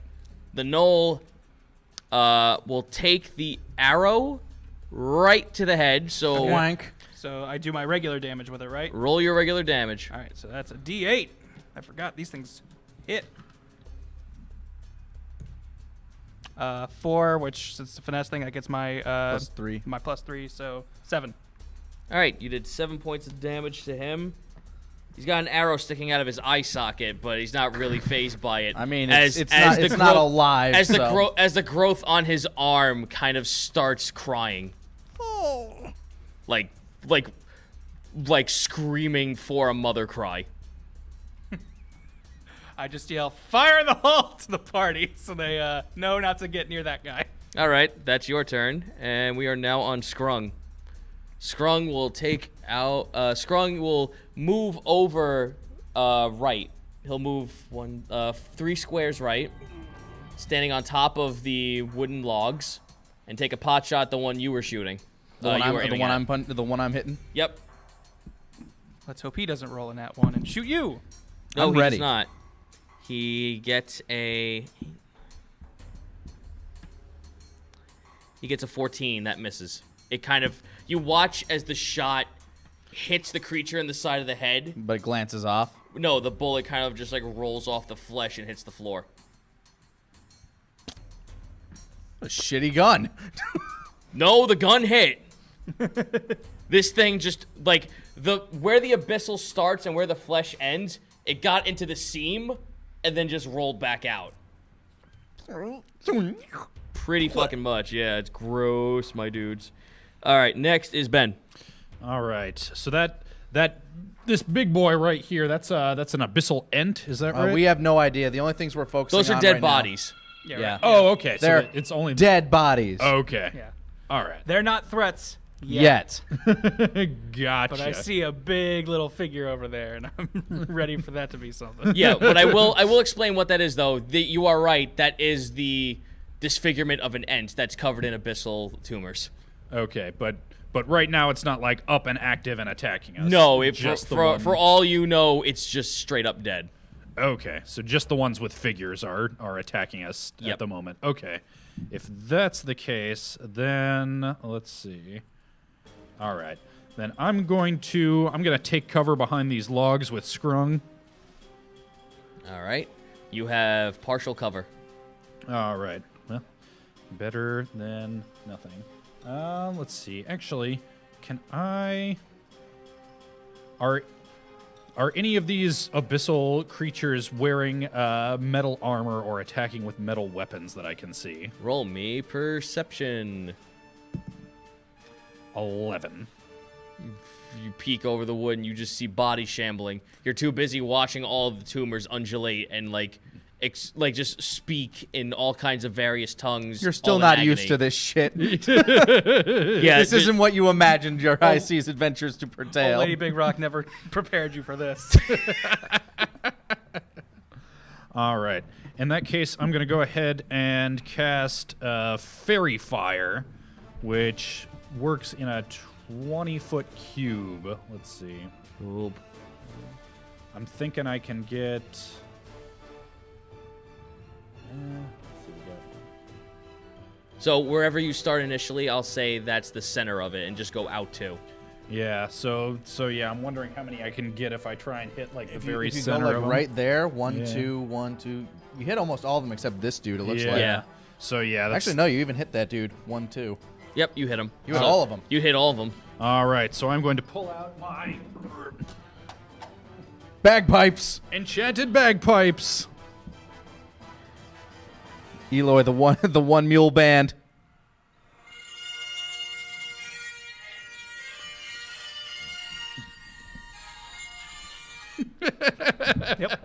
Yep. Okay, they get a dex save to try to avoid the effects. And Dex is not their strong suit. Yay! What? These The shambles. these shambling zombie men aren't dexterous? That's crazy. Okay. My hope is. Oh, what am I beating, by the way? Let me find my DC. I think it's 8 plus your con plus 14. Yeah. Fail. Nat 20. Oh, that's a. One of them gets it. Fail. All right. So the creature you're fighting, Succeeds. one other knoll, and one of the Yuan-Ti abyssals succeed. Everything else fails. Okay, so they are an army of will-o-wisps comes out of the trees and starts flitting around them and lighting them up. Attacks against them get advantage. Oh. And on the off chance there's So- anything invisible in that area of effect, it's revealed. Which one is the Yuan-Ti and which one is? Because we should at least mark the ones that we know we have advantage on. Yeah, and Grant, since you have advantage, that means you will get your sneak attack against anything that's so lit up. Those are your Those are your people who you don't Okay. have advantage The, on. the Okay, marked those are the ones we don't have advantage on. The other 3 we do have advantage on. Yep. Okay. The marked ones are the ones who beat it. Yeah. The other ones are all lit up. Yep. So you watch as a flicker of lights kind of just ebb in from out of the trees. Gloriosa, who's on the other side, is watching this, and she's kind of awestruck at how something is coming out of the life of what is a dead root go right before you. Huh. And then They the really do like music. Yeah, no, you struck a chord with her. Fire, like, congeals into one ball, and then just, like, kind of rains down from the sky and, like, glitters on top of the rest of the other enemies. And now they just have, like, this weird emanating purple halo over their heads, showing that the fire has Have like taken an hold. aura. Yep. Eloy's Z move worked. It's super effective. All right, now we're up the list.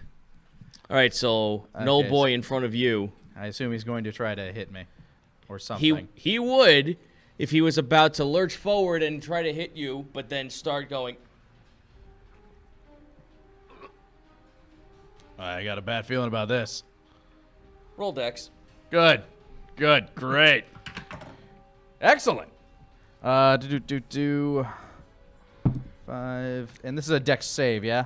Yeah, but it's okay though because I rolled that. That looks like a 4 from here. That's a 20. Oh, a 20. Never mind. Oh, is it? Nuts. Well. A natural 1, eh? No, nat 20, man. Oh, nat 20? Yeah. Shit. Who wins this one? I think my dex. Wait, I guess this. If it matches, no. If it matches, the player wins. Oh, Yeah, well, that's a nat 20 without your dex modifier. So yeah. you My definitely dex win. modifier. No, would no, definitely no. shoot me above this. No, even if it's a nat 20, I think the rules is that if it matches, the defender takes the win. All right. Ha It fucking explodes. Jesus. So that guy just gone? Yeah, he's gone. All right. So whatever it is, I'm taking half. I'm guessing. Yes. Stand up. Actually, no. Since you rolled that 20, I'm going to have this happen for you. You watch as he explodes, and you see the tumor almost come out as a leech and try to grab at you. You, in slow-mo, karate chop that shit out of the air and slice it in half. Dunk dunk. What just happened? Holy shit. All right, now for Yuan-Ti to shamble his way up there. He only... So, Yanti in the back here. Yep, Yanti in the back. Yep, he kind of goes right there. Actually, he was only going to move 15. He's really slow. Oh. Oh, no. Knocks all of his friends over. He's really big. Yeah, no, he's a big boy. That's true. He kind of takes up 10 spaces behind him, too. I mean 10 feet, I'm sorry. Yeah, So he's a long boy. He's a long boy. He's 50 feet long. There you go, that works. He's big. He's a big boy. He looks towards Skrung, who's firing from a tree. Well, that ain't happening. No, it's not. He kind of takes a chunk of what used to be Yanti, rips it off, and throws it at him. Let me roll damage for himself first. These things are kamikazing. And I'm in their face. Great. Yep. Gotta love being the bruiser. These things learned some new tech, or at least they're transforming. To be fair, this is the second time we've really fought any of these, and the first time they were also slimes. So. Yep. So, that thing is taking 11 hit points to itself and throws it at Skrung. Let's go ahead for that dice check. And I gotta roll for the thing to throw it, too. And it failed. It whizzes past Skrung. You watch as the flesh starts... As it whizzes past Skrung's head, you watch as that flesh is now turning into tumor as it goes behind the tree. These things are nasty. So now there's a fucking bit of tumor right next to Skrung. Don't touch that. Oh, gee, you think? Yes. All right, Yanti 2, which is boy in back. This bro? Yep, that bro. He's going to move up 15 feet. Which way? This way or that Left. way? That way. Yeah. Oh, Man, these geez. guys are really clumsy. Yeah, they are a clumsy bunch. It's fine, don't worry about it.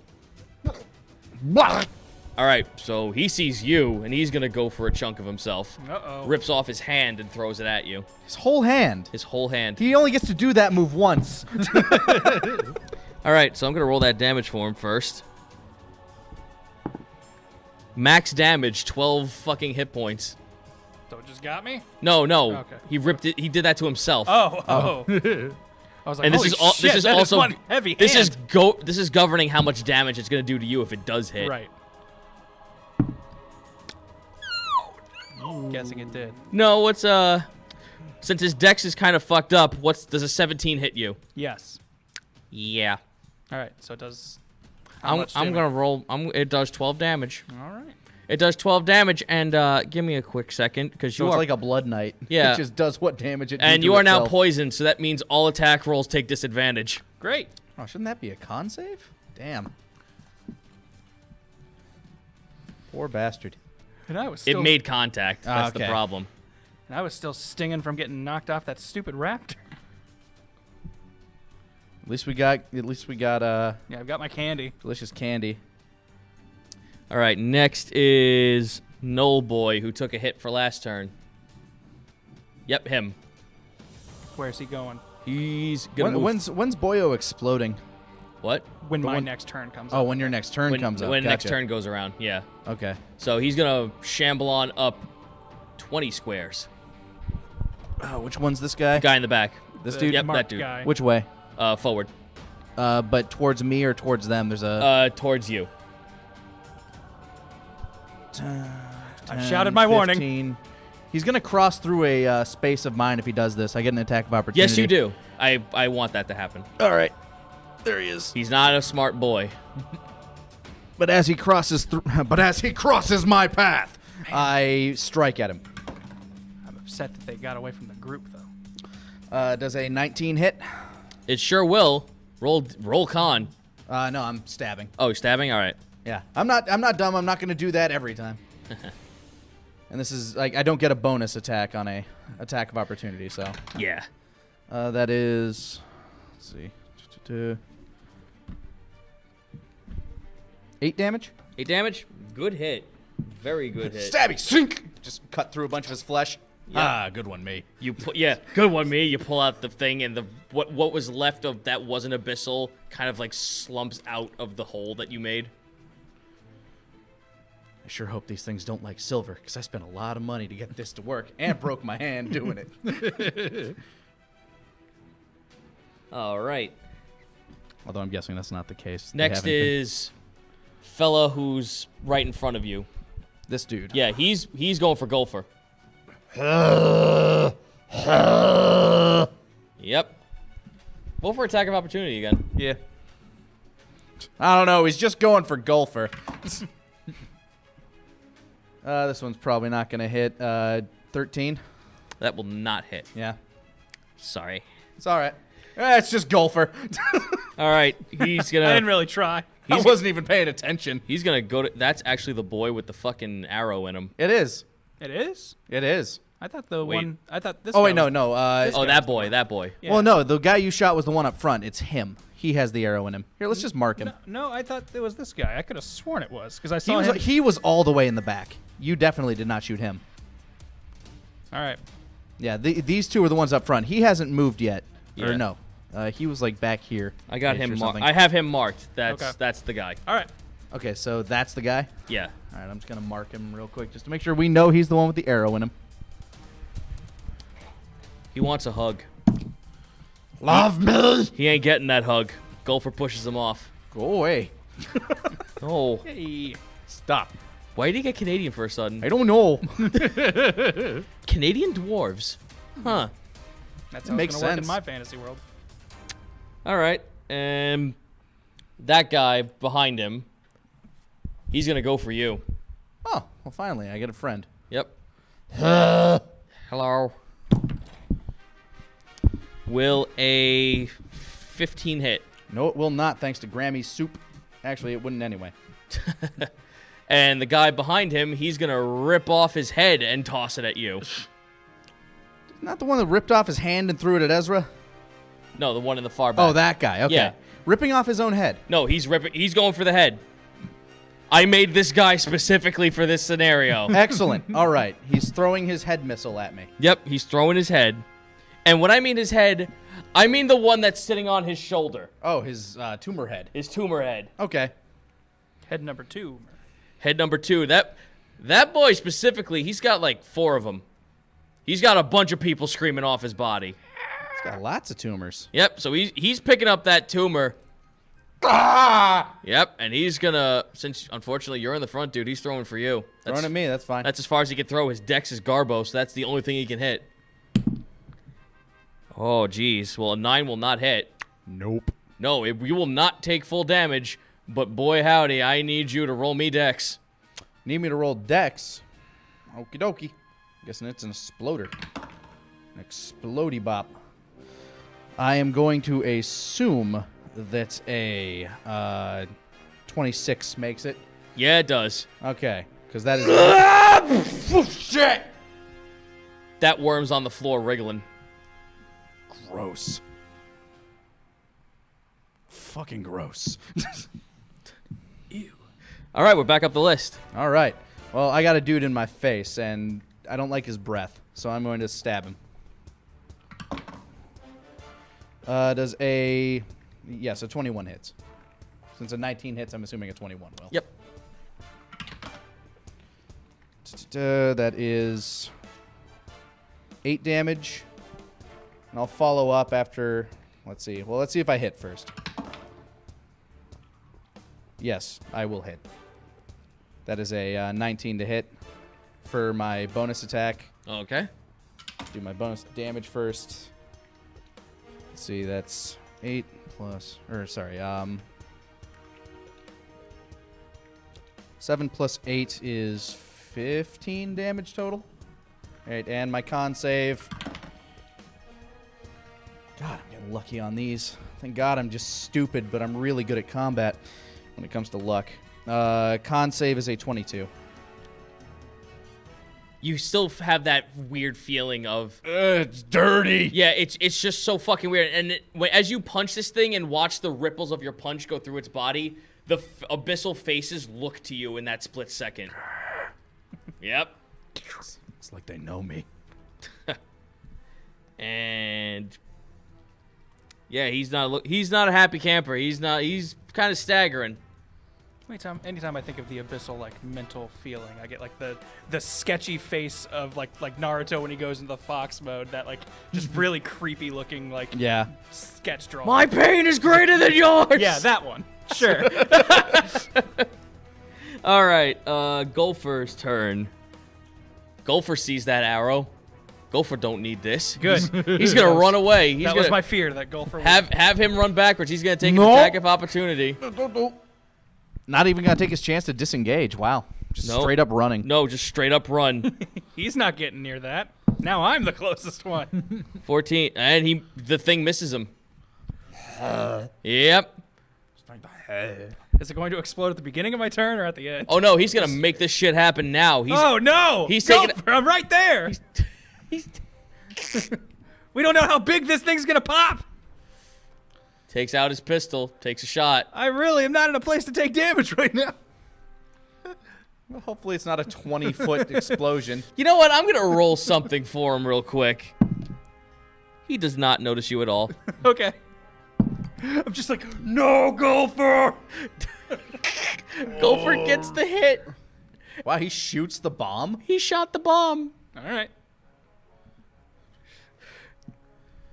Let's roll. And shepherds shall we be for thee, my lord, for thee. Let's roll. Hey, you know what? Actually, you're closer to the bomb than I am. I'm So gonna- we're yeah. I mean, we're about equal. Here's a fun fact about those bombs.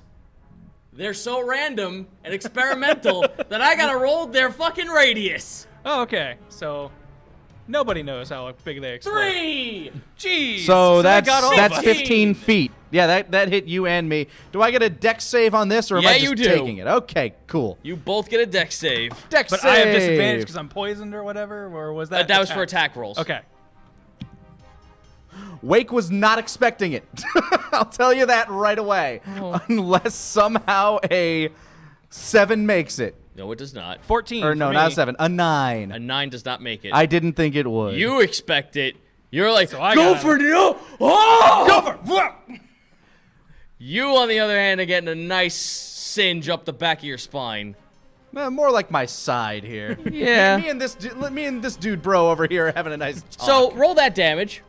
Oh yeah, that's right. 1d6, right? Okay, that's not awful for me. 2. Yep. So 2 points of damage. All right. That's okay. I can For an take that. explosion. That's okay. Well, an explosive that can be attached to an arrow. Yeah. Yeah. So this dude that I'm with is also taking that 2 damage, I'm guessing. Yes, he is. That wasn't enough to put him under, though. It is. Oh, haha! He burned to death. Yep. You watch as the abyssal are looking at you, and then all of a sudden, woo! As they all go up in flame. Yeah, I look. Hey, and I think- I see the bomb. Shit, foosh! Just gonna This guy make him gets it take too. a bit more of it. What? That dude too? Yeah, he does. Because he'd be in the. Yeah, he's in the blast radius too. Hey, So he he's takes taking. the 2 damage as well. Take that, Mr. Hand Thrower. He's now on fire. All right, that man is gone. Now the guy who was the bomb host, is he just gone? What happened? Like, I mean, to the It two- kind of like sizzled inside. Like it only did 2 points of damage. Yeah. It sizzled inside his body and like. Did the bullet do any damage, or did it just hit He's the got bomb? like Looney Tunes blackface going on. Oh god. It was a different time. So he's like you where he got hit. Like I said, you shot him in the eye. It was the knoll boy. And then like that socket, like it's sort of like a firecracker more than it was a yeah. So he's like as his face is now singed, but not really like exploded. Okay. Anytime we get into big group combat, somehow your attacks always Look, make man, hurt me I a little. yelled I know warning. that wasn't your fault. That was not your fault. Alrighty, now that was Gopher's turn. Now it's Grant's turn. All right. I am going to slink back into the shadows. Roll stealth. Steely stealth. That's not bad. Yeah. A 21. Where'd he go? He just fucking up and vanished. He disapparated. I just kind of move back, just like basically just back about 10 feet into the Like into the Homer brush. Simpson into the brush. Yes. Yep. All right. And while I'm in there, I am going to eat one of my delicious pieces of rock candy. They heal for 1d10. Yes. They're delicious. You like this rock candy? Excuse me, that was That was Abigail. that's gave her that. Abigail that made these. Miss Abigail. It's no secret ingredient. 7 back. Yummy. It's no secret ingredient. Abigail's secret ingredient is love. It's love, and greater yeah. healing potions. And she did the smart thing. I crystallized healing potions into sugar. so that my son would eat them. Yes. So my son would take his medicine. Good old Timothy. My idiot son. Is that your turn? I don't think I can do anything else. So Yeah, that's a movement and an action. Yep. All right, Skrung. Gonna take another pot shot at that dude who is toppled over. He shouldn't be. yeah. It's all right. I still get it. I still stand. I stand! All right, he's going to use his action to charge his pistol. You watch as he kind of like tunes the side of it that's tinkered. You hear X-Buster. fires a bolt at him. And you watch as like this. Okay, do you want to know what he literally just did? He fired a magic missile with a bullet. That's cool. Hot diggity daffodil. Nat 20. Ah. Magic missiles hit normally, or hit anything anyway. So that's Yep. So that was just for the damage. Yeah. Because it's the bullet that was hitting, not just the magic missile. gotcha. So, yeah, so let me clarify. I know magic missiles actually like home in on creatures, but it's infused with the bullet. It's not an Gotcha, actual okay, magic okay. missile. It's just bonus damage. Yep, bonus damage. So I'm going to go ahead and roll that shit for him. Good old Magitech Skrung. Fuck yeah. My god, Skrung, fuck me. Max damage on the magic missile damage. Nice. And now let me roll the 8 and 7. This thing's fucking dead. Yeah, he's probably. dead. No, he's fucking dead. And you want to know what's you want to know what's even better is that as you watch the bullet enter his body, you notice that the abyssal goes first. The abyssal shrinks into the body, turns back into flesh, and then the creature screams in agony before hitting the ground dead. Skrung doesn't even know what the fuck just happened. He looks at his gun. What the fuck? I don't think these things like magic. So it would seem. I whisper because I'm in stealth. Possibly. Somehow I'm trying All to right, whisper who's to up? you Next through is Ben. Undead friend. Okay, Alright, the ones we don't have advantage. Like, there's only one left that we don't have advantage of attack on. yeah. So with the ones that we have advantage of attack on, while I have disadvantage because I'm I think it poisoned- just cancels I was it gonna out. say, does it Cancels cancel it out. out? So Yeah, it's it just just neutral makes it for a me? normal attack Awesome. roll. I can deal with that. All right. So I was initially going to spend my next turn trying to cure this, but So the one that we don't have advantage on though, that's the one Yuan T Ti, one. yeah. The Yuan Ti. I am going to pull out my bagpipes, and I am going to cast suggestion on this Yuan Ti. Play that funky music, Eloy. They get a wisdom saving throw.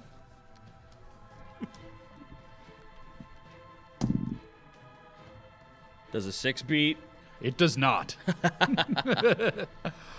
This Yuan Ti now believes that it is alive, and all these asshole abyssals are coming into its island and wrecking up the place, and it should help us fight them off. Oh, it's all on me! I am the beast! what cruelty giving this corpse sentience. And what's My be- home, I must protect it. you're giving a creature sentience that's undead, but also amalgamated with other souls Abyssal. that have died. So it has multiple souls attached to its body, screaming in agony, trying to find reason. And now you just gave the host reason. If the gods weren't mad at you, Eloy. They sure are now. I'm giving it one last chance to do good before it goes. And it doesn't understand. It's just living a nightmare. What happened? What am I and why are all these creatures here? Why do I have one hand? That was my writing hand. My novel! wait, no, he just ripped off a bit of its flesh. That's right. Yeah, we blew up the guy who. Yeah, no, hand boy's gone. All right, so And I holler out to everybody, that one's on our side now. Be nice to that one. Yeah, I just watch as this thing starts freaking out. Oh my god. Eloy, what have you done? It's gonna be Riss, what have I done? it's gonna be our horrible buddy, Our horror friend. our horror friend. This is the start of a Yoko Taro game. All right, knoll boy number one. Knoll boy, who was attacking you. Who was attacking me is dead. Oh wait, the one that was throwing his heads at me. Yeah, head boy. He's gonna throw another head. I'm looking at you. Guy who gives explosive head. Grant, you have disadvantage already. I can't do any more. I'm untouchable. What's he doing now? Does a 16? No. What about a 17? 18? Are you sure? 19. Are you sure? I'm sure a 16 does not hit. A 16 would not hit me Okay. without Grammy's pot pie. But still roll that dex. This time it is a... Never mind, natural 1. Okay, cool, because I rolled a 2. This head's a dud. That was so lucky. I'm like, oh boy. Yeah, the bomb head dropped right in front of you. You tripped. It takes the flesh of the head, but doesn't take the worm with it. So the worm's still there. Hey, and by the way, does anyone want to make a perception check on that worm? I mean, I'm right next to it. I'm in stealth watching this all go down, so I might as well. Perception is a 18 for me. 16. 16? You see it better than I do. Yeah.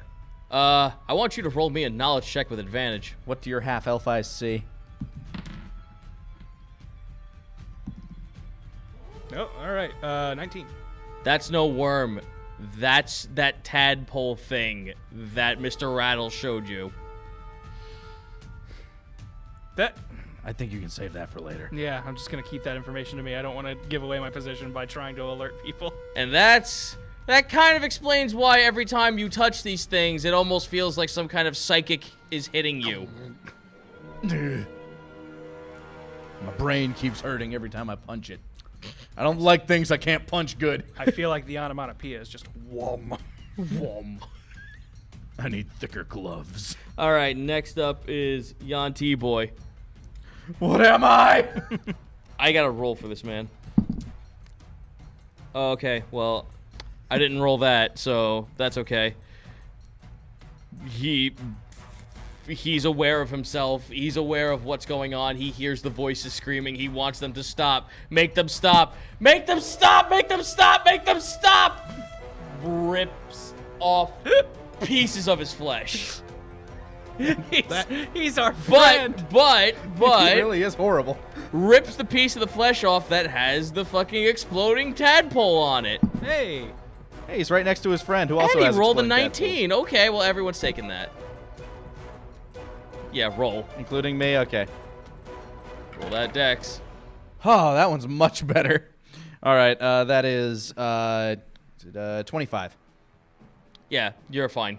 Is that big enough that all of us are feeling it? Like what? No, it's... I'm guessing it's everybody within like 15 to Okay. 20 feet. Yeah. When you're like everybody, I'm like I'm pretty far away. Yeah, no. Wait, you're fine. He kamikazed himself. He's dead. How much does his friend take? His friend? Let's roll for that. Okay. And that damage roll. Okay. He's taken 7 points of damage. Cool. I should be able to finish him off. All right, so get rid of your friend. Your friend is dead, Yeah. Eloy. Yeah, we took it out. He didn't like the life you gave him. No, he was unenthused by it. All right. Quite unenthused. Other boy. Explosively That man unenthused. right there in front of you, he's gonna... He made his guy? choice. Yeah, he's gonna take a run over to you. Does he just make it with the 15? Was that 15? Yeah, that was 15. Yeah, that's 15. Yeah, so he is gonna be able to actually hit you. Or is he? No, he's not. He rolled a 5. All right, and last boy. Oh, I love being Kung Fu master. Last boy takes a run up to you as well. Guy that's behind me in the mud. Yep. Been flanked. Yeah, he gets advantage actually because you are kind of flanked. Yep. Uh, I'm the prettiest bell in the ball. does an 18 hit? No. Miss. Because he rolled 16s on both roll. Grammy's pot pie. You love the secret ingredient. I love the secret ingredients. Secret ingredients. Blowfish. It stopped me from getting hit this turn. Alrighty, we're back up the made list. me not feel so good. All right, here I am, the prettiest girl in school, and everybody wants me for prom night. I have to choose my dance partner. Let's see. This you can hit the guy that's there. So I'm gonna hit the guy that is the guy with that looks like he's holding a pickaxe, but I'm gonna stab at him. With a 20, yeah, that'll hit. Anything over 19, I'm just going to assume hits. All right. Oh, wait, no. D6 for that. 7 damage plus bonus attack. Chugga. Does an 18 hit? Or not 18. No, never mind. Yeah, that's over 20 again. Sorry. Rolled a 14. It's all right. Less good this time. So 7 plus 6, 13 damage total. And con save. Oof. Might not make it this time. 14? Nope. Okay. What am I feeling now? You punch, and you actually punch into one of the other faces. Oh, right in the... Yep, you have this unrelenting... Making a face. So, while he's making that face, you feel over your entire mind there's a massive mound of bodies facing a jar, and inside the jar there's a giant brain. You get that for a split second as you watch as the entire left side of your vision turns red and really, really hot. So hot, this is hurting your mind as if you're on fire. You take 6 points of psychic damage. Fuck! And all of this... You guys watch as, this part of his head is starting to steam like it's on fire. I pull my hand back. It all happened in an instant. I was in the Tsukuyomi. Yep, you take your hand away. You are back now looking at this thing. What once was dark and very foreboding of a bunch of other creatures starting to turn towards you as the fire from the left side started to swoop in, you come back to reality as there's a zombie in front of you. Oh yeah, I'm here. I've lived 5 lifetimes in that jar. Next is Gopher. Take out that pistol, my boy. Nope, missed. He would get advantage. Yeah, Yeah, advantage Those to guys attack are all them. still Yeah, they're lit all- up. They all have Oh, he has an. fire. Oh, that's right. That's right. I should have been Hey, rolling you those. saved him. He right. took a hit. I should have been rolling those. I could have gotten crits. Oh, well. Oh well. All right, pistol shot, 1d8. 7 points of damage. Down the one next to you goes. This one, Yeah. Oh, wow. He was... the one I was aiming for. Yep. All right. Well, now you can aim for the one that I've just dealt a crap ton of damage to. Yep, he's out. Grant, your turn. All right. Ready my crossbow and take aim at this guy. And I don't get advantage because I am You working just up. get a regular attack. Woo! All right, I was worried that was going to be a friggin' 1 again, and I was going to shoot you. I was ready this time. I get a 13. That does not make it by 1. Twank. Sorry, dude. Skins. The poison. Wait a minute. The poison. Oh.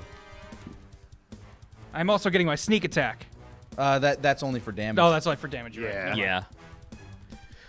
Unfortunately, the poison overtakes you. You feel nausea come to you as it washes over your hand. As it washed over your stomach, and your hand juts to the side, and it just misses. Okay. Skrung. He's gonna take shoot the one behind you. The other one back here. Yep. Good, because I figured he'd have to shoot through me if he were. Yeah, no, he's not doing that. Skrung likes me. Today, nat 20. Well, God, good going, Skrung. Scrung's got this. All right, Skrung is gonna shoot for normal pistol damage for 5 points, and off that thing's head goes, and it hits the floor. What? Yep. And now it's your turn. Hey, you dumb zombie! All your zombie friends are dead! That doesn't look too good for you! Vicious mockery. He gets a wisdom save. I love the idea of Golfer who hasn't fought. Natural with us yet. 1! It's done. 4 damage, 4 psychic damage. You insulted all the heads so much that they shrivel into his body. Dead. Yep, it's official. You insulted him to death. You have officially insulted someone to death in this campaign. I love the idea of Golfer who hasn't had the chance to fight with us yet. Sees him just yelling insults and it just dies. Golfer's just like, you stupid asshole. What the hell? All right, boys. We did it. Yep. Fucking killed them all. Now you watch as the whole back of that roast starts to rise. That's what I figured. That's why I didn't get out of cover. Do not worry. Do not fester. As your other friends all jump in to take care of that. Oh. I guess they've been fighting back here too. Yep. Okay. They've been fighting with you. Is that your friends start taking that side. Then Gloriosa turns to you and goes, please, while we handle this, take care of the other one. The other one. Giant undead tree man. Yep. How far does this one move out? I'm guessing this. Yeah, we can put that there. Yeah, just put it on top of there. That's an ent now. Oh, fuck. Hello? There are multiple animal heads on this thing. You see velociraptors coming down here. You see velociraptors on its arm. You see where the Trent would be is the face of one of Gloriosa's people. It's like a very horrible version of Disney's Animal Kingdom's Tree of Life. Welcome to the tiki room. Everything hurts. The tiki room. Oh, good. All the birds sing words and the flowers do. Does anybody have fire? I mean, I've got explosive bolts. That'll do. All right, well, big old Treeman. Ew. Treeman is gonna take his hand and thrust it into the earth. I don't like where this is going. So, Gopher, Skrung, and Eloy. Uh-oh. These babies are gonna have to roll me a dex save. All right. I'm good at those. Ostensibly. 18. You match. You got out of there. Woo! No and no. Skrung and Gopher have been caught. They weren't ready for this. No, they were not. You watch as roots jut out of the ground like a bear trap, vice over them, and push them to the floor. They are restrained. And they are also going to take 9 and 10. Oh, wow. So, Gopher took 9 points of damage and Skrung took 10. And now I need to roll their con saves. Ow! Oh, this thing's horrible. Oh, no. Oh, yeah. Well, Skrung is taking psychic damage. 7 points of psychic damage as his body burns and he screams. His brain disagrees with him. Yep. And Treeman gets one more turn. Ooh. Yeah. Treeman looks down and sees that there's someone sitting under his shade. What? Hi. No, he sees me. Yep. Oh. I was like, I'm stealthy. How do you find me so quick? Reels back No. with a reach of 10. No. Boom! Headbutt right on the floor. Right for you. Let's go. Does a nat 20 hit? Does a 23 hit? Yes, that will in fact hit. Mm-hmm. Giant treeman.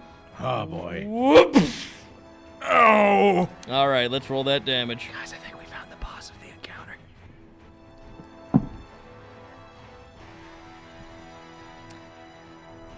11 points of damage. Ow. Now roll that con save.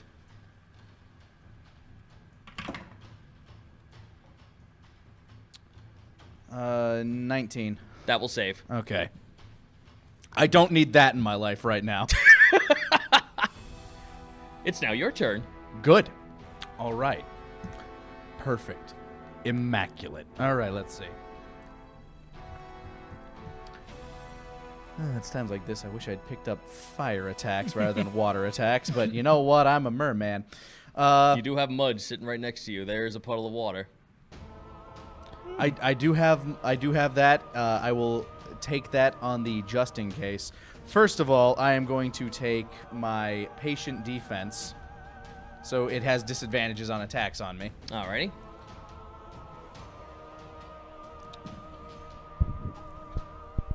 I'm not a friend of yours. I'm not afraid of you, tree. Fuck you, nature. I stab at thee with a 20 to hit modify, or 22, sorry. 22 to hit. That will hit. Thank God. If that didn't, I would have to be rolling the top quarter of my dice every time. All right, that is 8 damage. And just for the hell of it, I'm going to go ahead and follow it up with a punch just because it is there. There's like no way of getting around that. That's a 23 to hit, which will also hit because that was higher than my last one. Where's my D4? There you are. 16 damage total. 16. Oh, con save. No way I'm getting around it. 18? 1 second. Sorry. 16 damage, and I rolled an 18 on my con. You make it. Cool. Good. Thank God. All right. Golfer is restrained. Let's give damage to him first. 2 points of damage. And Golfer will try to escape. Against his strength, nothing doing. And now it is Grant's turn. All right.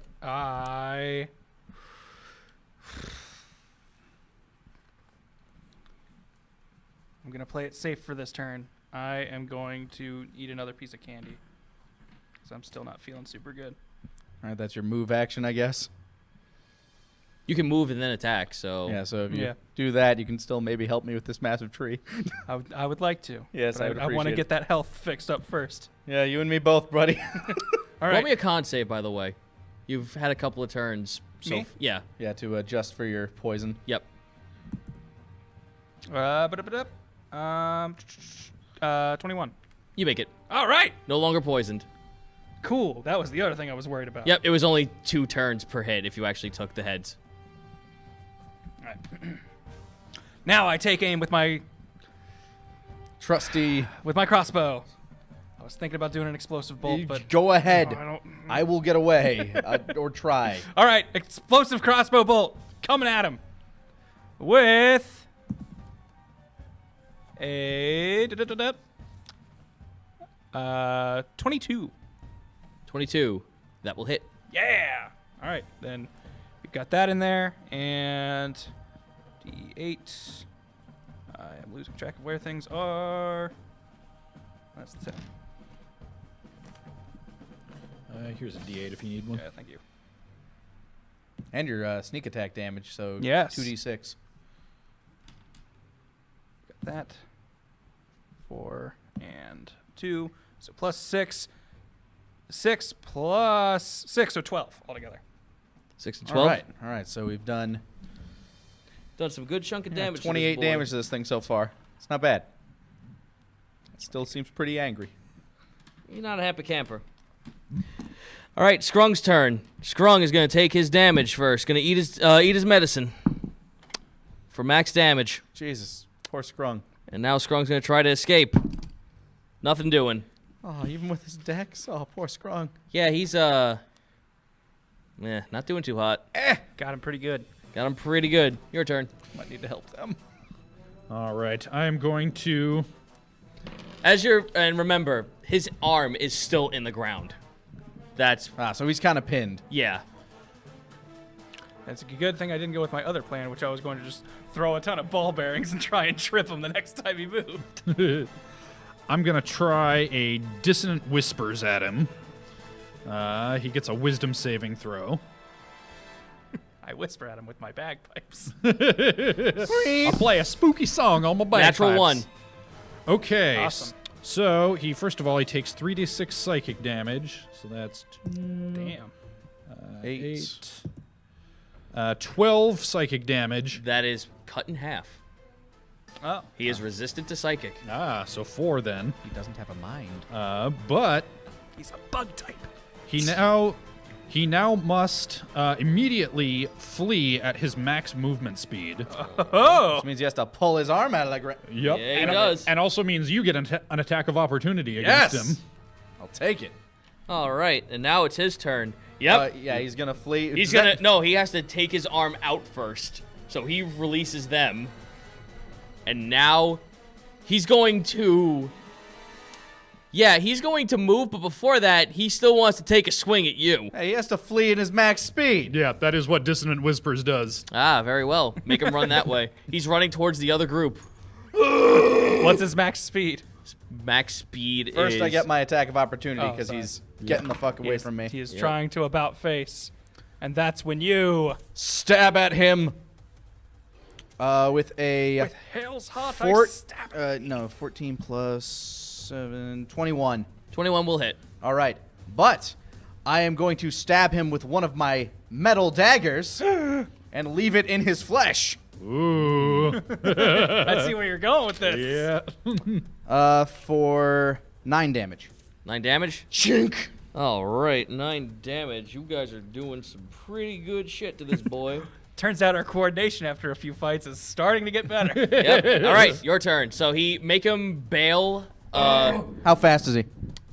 He's 30 feet. 10, 20, 30. There we go. Yeah, right there. Just barreling through. Yeah. He's running over to the other group armed with an explosive in him. Yeah, he's got an explosive planted in its trunk. Metal dagger sticking out of him. I want that back. All right. Oh, your I'll turn. get that back to you in a hot second. My turn? Yeah. All right. He was trying to flee. Yeah, he's He fleeing rolled a now. nat 1, so I was just like, you know what? Fuck it. It's in there. I'm not done with you. He's gonna blow up, man. Oh. Fuck it, I throw my other dagger. I do not have proficiency in this, though, so I don't get my bonus. Or my proficiency bonus, I should say. Still get my dex bonus. Does a 19 hit? That will hit. God, I love having high dex. That's what I'm gunning for next. All right, and that's 8 damage. Boink! You know what's fucked up is that you're hitting all the points in this man where it's all the animals. You've taken out even the squirrel. You hit the chipmunk. I hit the squirrel. You hit right in the eye. You hit the squirrel abyssal.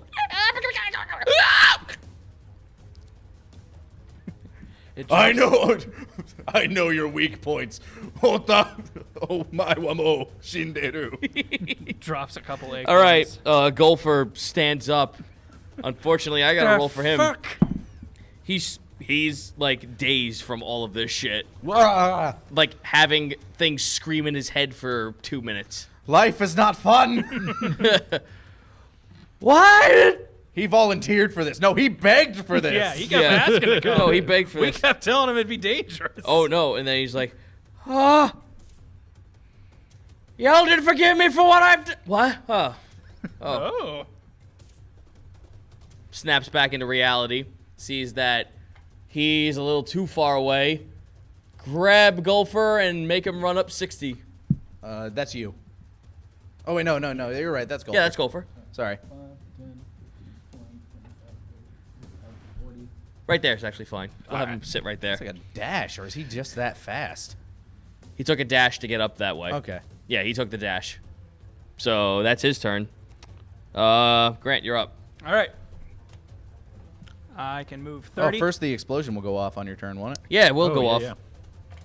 1d6 fire damage. Roll it. Also, how big is the? I guess we roll a d4 for range. Yeah, well, Yeah, roll that 1d4 first. Yeah, 3 and Nope, then, use that one. the big ol' splody d4. Yeah. There you go. See the range on her. 3. All right, so anybody out to here? I don't know who in the other party is around it. Don't worry about them. All right. We're I'm gonna- not. Yeah. I don't care about them at all. Also, it like kind of burns Golfer's whiskers, but doesn't do any damage because it's like right Right up to there. him. I am just outside. And it did what? Like 4 damage? Is that what I 3 rolled? damage. You messed me, Mohawk! Yeah, it did 3 fire, 3 fire damage. damage. 3 fire damage? Now he's got less hog. Hey, you know what that did? I bet that was super effective. Yeah, it was. That's double damage. Ah, yeah. Double dip. So, Double dips. all right, go. All right. I not gonna dash, but I will probably use my maximum movement. 2, 3, 4, 5, 6. I ready my crossbow with just a regular bolt this time. Ka-cha! With a 15. That will not hit. Oh no! Well, shucks. Skrung is now getting up.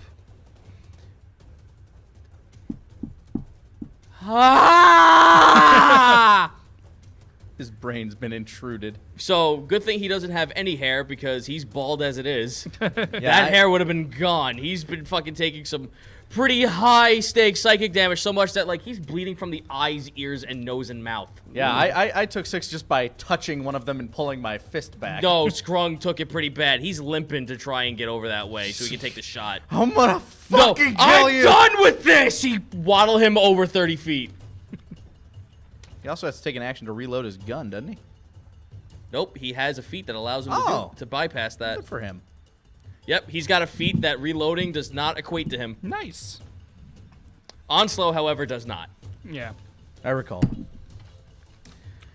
He's so frazzled with what's going on that he can't get the shot right. He shoots the ground, like, holding his face. Fuck!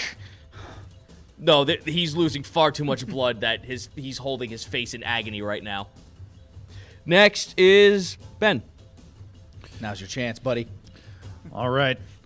Whipping out them bagpipes. I'm gonna cast heat metal on the dagger embedded in his flesh. So yeah, he takes 2d8 fire damage. Yo, 2d8 fire damage, double. 3. So that's 6 doubled is 12. There's no kill like overkill. Yeah. It just whoosh! The tree is now on fire as every animal and creature in the abyssal on him screams for whatever god, whatever person that they can for just to end it all, but the fire is just far too slow. The all-consuming flame. It hits the ground. Congratulations, boys. We can stop it here for now, I guess.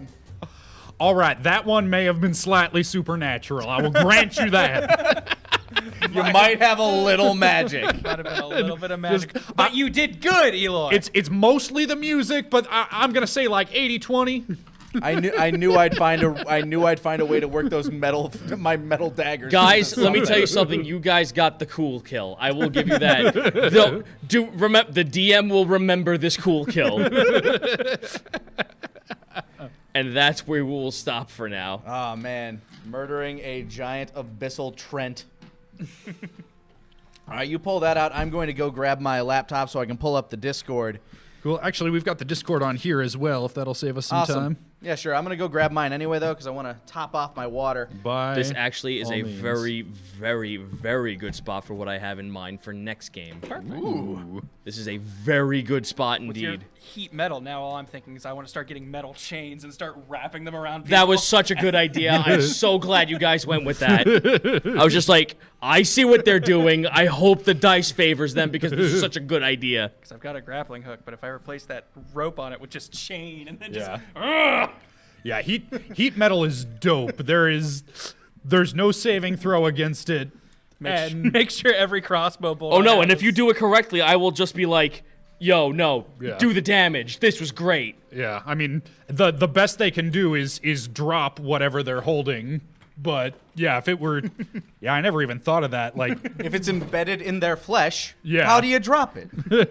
I mean, I guess if he'd gotten another turn, he might have tried to like dig it out. But No, he was still afraid of what the fuck was. You were getting close. If you walked closer to him, it would have negated that, and he would have just been like, "Oh, what the fuck? Oh shit! No, I'm out of here, donkey." diddly donkey.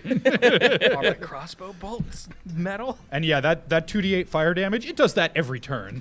Yeah, heat metal is real good. Sorry, boat. Don't All rock, right. baby. But Let's read off some of those bit drops and stuff first of all before we get into the Q&A from our crew. We want to thank our lovely crew that's been providing us bits and things like that, and we can take the mini map down off the screen too.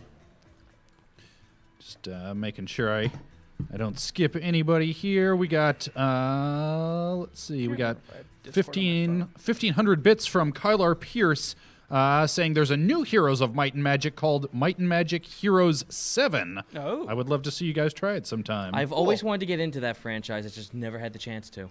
Yeah, I think I played 3 or 4 back in the day. So yeah, I would definitely give that a shot. That's a game that tickles my fancy when it comes to turn-based strategy, which is where it just lets you build up an army of super overkill so you don't have to bother with a bunch of micromanaging. Yeah. Like much love to StarCraft players. I suck. I just wanna group select a bunch of dudes and right click on something I want to make dead. We got 1,000 bits from Asuk's BMW saying for Grant on his birthday. Happy birthday, Grant. Happy birthday.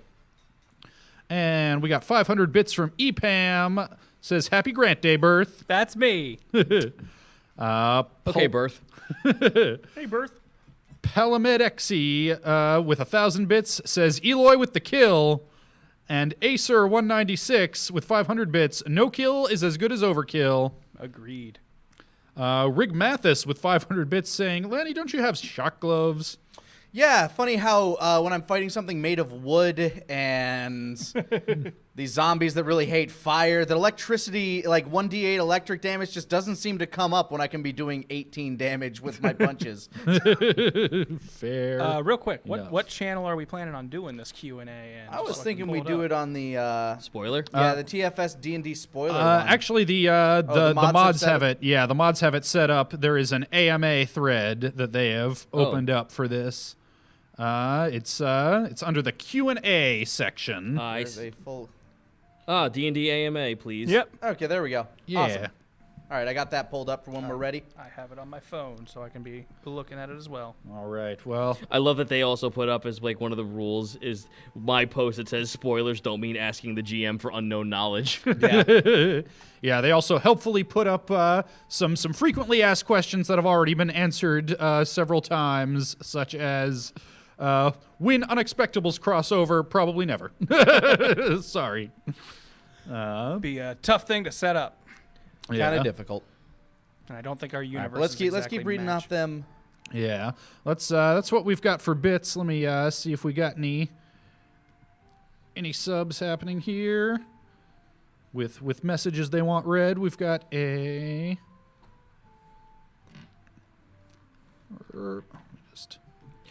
I'm gonna read Also, my they water real do. quick. There are people who are posing a really, really good question that I hope that I can coerce Jack to change up. Otherwise, sooner or later, he has his website where he posts his things, but he does commission work, but he doesn't have a link for it just yet. Oh, yeah.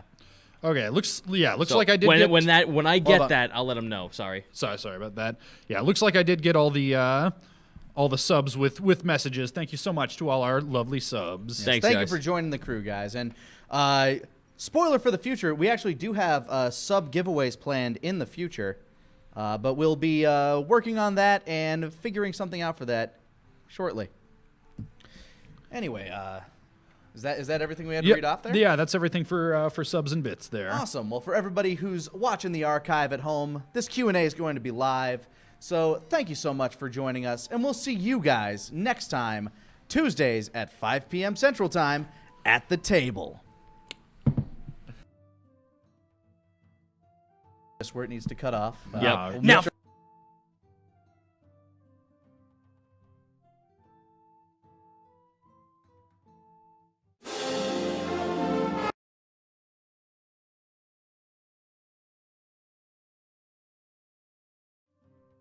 Yeah, don't cut us away. It's all right. Don't worry about And it. I'll let you take the first one. I got to pee dude, real it's- bad. All right. Go for it. I saw a great question right away that said, "Does Wake wear underwear?" No, he does not. If he wore underwear, they'd tear every time he turned into yeah. a merman. So he goes in the buff under that kilt that he Yeah. wears. He So- goes full Scotsman. So here's one thing. Here's a question that I want to actually throw to you guys. If someone says in the chat from Dark Savior, who's your favorite NPC? That's tough so far. I'm happy to hear that. You have no idea how much that's just like, it's so hard to choose a favorite. I'm like, that's so good. Thank you. for me, it's between Skrung and Onslow. Skrung will always have a special place in my heart, but I'm trying to adopt Nedra as my student, so I think I gotta lean Nedra. Let's see. And we'll have to get Ben's answer when he gets back. Do you have a personal favorite, Zito? Do Yeah. I have a personal favorite? Yeah, which of your children is your favorite? Yeah, pick one. Pick one now. The rest Sophie, of them get now. shot. If I had to pick now, I'm leaning more and more towards. See, here's the problem: is that there's also like characters that are coming up that are also spoilers, so I can't like say Okay, but that. of the ones that are out, Of the ones that are currently out, introduced. of the ones that have been introduced so far, I'm slowly learning towards Yalgrick because. okay, Like there's a fucking like I just love the idea of this character, and also he gets to play with a class that just came out, and I've been wanting to play with him mechanically for quite some time now. But barring the fact that we just introduced him, I would say Onslow. Out of like everyone who's gotten time. Onslow is great, and I'm glad that we've basically done his friendship quest, so we can essentially like recruit him. Yeah, as need if you be. guys got Nedra first, you would have lost Onslow. Oh man, Yeah. Rafflenagi saying, I've waited a week to ask this. How old is Ezra? Ezra is 24. Ezra's older than Wake. Let's see, what else do we Wake's got? but a boy, and his race lives a long time. Wow, these fucking things are going by super quick. They really are. You got to kind of just pick and choose. Yeah. I'm so sorry, everyone. What is your favorite moment or memorable joke in the story so far? Ooh. I guess the secret ingredient. The secret ingredient seems to be the one you love. It's not the one I love. It's the one that everyone else loved. I'm just like, you know what? You keep Let's pulling it roll back. with it. It keeps coming back. It obviously has a good place here. My personal favorite is probably one of my own undoing. Is just that Wake does not believe in the undead anymore. That's Yeah. personally my favorite. Like, I love that. Zombies. I As love he's that talking to a wrinkle. lich. Yeah. I don't know. I think making a character intentionally obtuse about something that's obvious to the player is a pretty silly decision. So we were asking before, who's your favorite NPC so far? I love messing with Skrung. I think so much. Skrung for all of us is at least our number 2. And I'm super glad because I'm also very glad that you guys were very cool about having Skrung come along, because I did want to play with the Goblin Kingdom side quest thing for a while, and it was just like, if these guys keep fucking around with Skrung, that might not happen. It'll be impossible Yeah. to convince him to come along. Yeah. Although I will say, on the other end of my favorite joke, the one that just came up earlier today is still fresh in my memory. Raptor sex bomb. I'm a huge fan of. I'm a huge fan of the Raptor sex bomb. Wake's new album that's gonna Yeah, hit. Wake Raptor sex bomb. Oh my god. Check out my OP. Wait, so now when we make t-shirts, is that what's gonna fucking go on the t-shirt? No, that's gonna be our cologne line. Raptor sex bomb. Oh, fuck's sake. 60% of the time. It It works, works. every time. All right, let's get a new question going on here. They are going so fast. I'm so sorry. Yeah, I I'd got say- John B35 that asked Zito, why did you choose a pirate campaign? Well, I like the golden age of piracy a lot. This is well beyond before, like, I remember Assassin's Napster. Creed. Yeah. This is well before the idea of like Assassin's Creed 4. So like if people go, "Oh, you just did it because of Assassin's Creed." Nah, dude. I actually legit as a kid liked reading up about how the golden age of piracy worked, all the intricacies, all like the pirates and all the stories they wove, like how Horn of Gold ended up becoming a pirate hunter and betraying all of his friends. I'm like, that's so fucking cool. And so when I made this campaign, I came with it with that in mind, but I just walked out of that 14-man campaign that was, like, I made a whole entire universe based around that. So I decided I wanted to play with that because the players who were going to join it at first were part of the same game. So a lot of the rules wouldn't have had to have been repeated, and the lore was still fresh with them, but it just never got off the ground. And I had all this material, and I'm just like, well, what the fuck am I going to do with this now? 7 years later, here I am. Right. How old is Nedra? I believe you stated that she's 15? 15 years old. Yeah, she's 3 years younger than Wake. 15 years old and Too young, perverts. 15 years old and 9'3". In snake years, though, that's like 80. Oh, no, she's Nedra. She's a tiefling. Oh, She's sorry. a tiefling. Yeah, that's Yaka. Oh, for tieflings, that's even worse. Yeah. Shame on all of you. Look, the elven age of consent is like 300, okay? Yeah. So, Yeah, that's 280 years of blue balls if you're an elf. That's real rough. Fucking hell. Not even old enough to go to elf puberty comes around the turn of the first century. I'm not even old enough to go to elf elementary, and I'm only half elf. Fucking hell. Seeing a couple of people asking about our inspiration for our characters and why we chose the classes we chose. I knew I wanted to be a centaur because I thought a 4-footed creature on a pirate ship sounded real dumb. Oh, trust me, it still sounds dumb.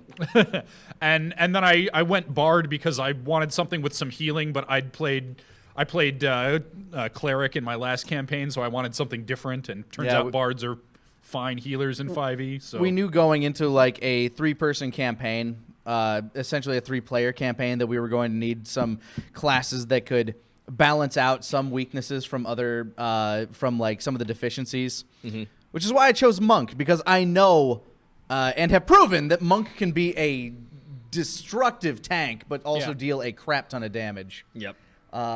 Reason I decided to go merman is because I thought, first of all, in an ocean faring setting, and this was before I realized that the ocean was going to be filled with monsters.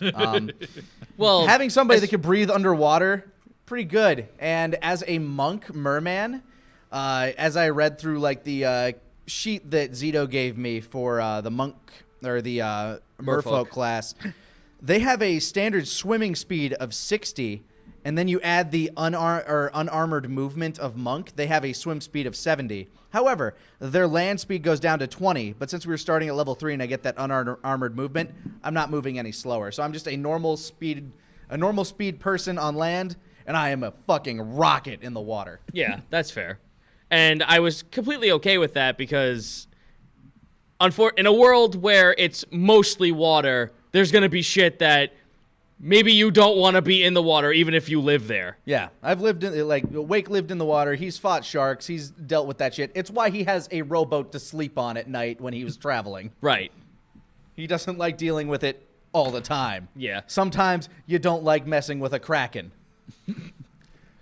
For me, Hey, what's this red boat that's right there? I'm going to grab it. For me, I like sneaky stuff and things like that, so a thief made perfect sense. On top of that, for inspiration for my character, I really like the idea of especially with the traveling crew, the guy who wants to be a showman and a performer, which has worked out perfect with having a bard, but I also wanted to have other skills that went along with that. And for the character, in the recent Tales game, Tales of Berseria, there was Magilu, and her whole thing was she wanted the group to be a comedy troupe, and I thought that was just a great concept, but that never really gets realized in that game. So I was like, I want to see how that would go if that was like the driving goal of one of the characters. Is just, this is what we're doing. If I'm coming along, I'm gonna make this a show.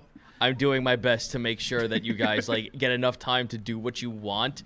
As long as like right now we're in story mode, we're in main plot mode, and then we're in introduction territory basically. Yeah. We're in tutorial town. Yeah, unfortunately we're still in tutorial town, but I'm looking to end that as quickly as possible. never try to push it. Like, Yeah, because that never try to actually- push it, but you got 2 weeks. Yeah. Well, no, 2 weeks is fine. I thought I had 1 because, like, I'm not gonna lie. Last week I kind of felt like there was an invisible clock staring at me on the wall. Like, you're not going fast enough. You're not going fast enough. But now that I know that it's 2 instead of 1 week, I'm like, thank God, we can do this naturally. I got somebody asking, like, why is Wake's voice so gruff if he's only 18? He's been breathing salt water all his life, and I figured he's kind of a monster man, so I just go with it. I saw this kind of in tandem with the inspiration for our characters. Do you guys have any sort of like inspirations for your characters' names? For mine, it was just I wanted a kind of cool sounding but still human name. Ezra, I thought sounded cool, and then I looked up like ye old last names and surnames, and I read Lockwood, and I'm like, that sounds cool. Ezra Lockwood, that goes. Fun fact for my character, and this is a little bit of a lore drop, Wake Scalebound is not his birth name. Ooh. It is the name that he was given when he was adopted by the human village when he was, fished up after he lost his mer family. And they were like, well, they found him in the wake, so they called him Wake, and he's covered in scales, so Scalebound. I thought they were just sad about that canceled Platinum game. You know. I named Eloy after the town of Eloy, Arizona, which I have never been to, but I always used to see the exit sign on the highway and thought it sounded like a cool name for a sort of a hillbilly character. Unfortunately, we can't answer that question to me because I have a shopping list of names I can go down, and I don't want to sit through all of them. Although I will say this, people have always called on I wanted people to write down Onslow's name in the comments when he first appeared and see who got it right. Almost no one got it right except I got it all wrong. For 3 people. 3 people got it right out of that whole comment section of that week, and I'm just like, yes. You get it. You get it. Speaking of which, how old is Onslow? I see in the How old is Discord Onslow? D&D AMA thread here. He is about 45 summers old. He's a big old gator boy. Had some time. And that's not enough time.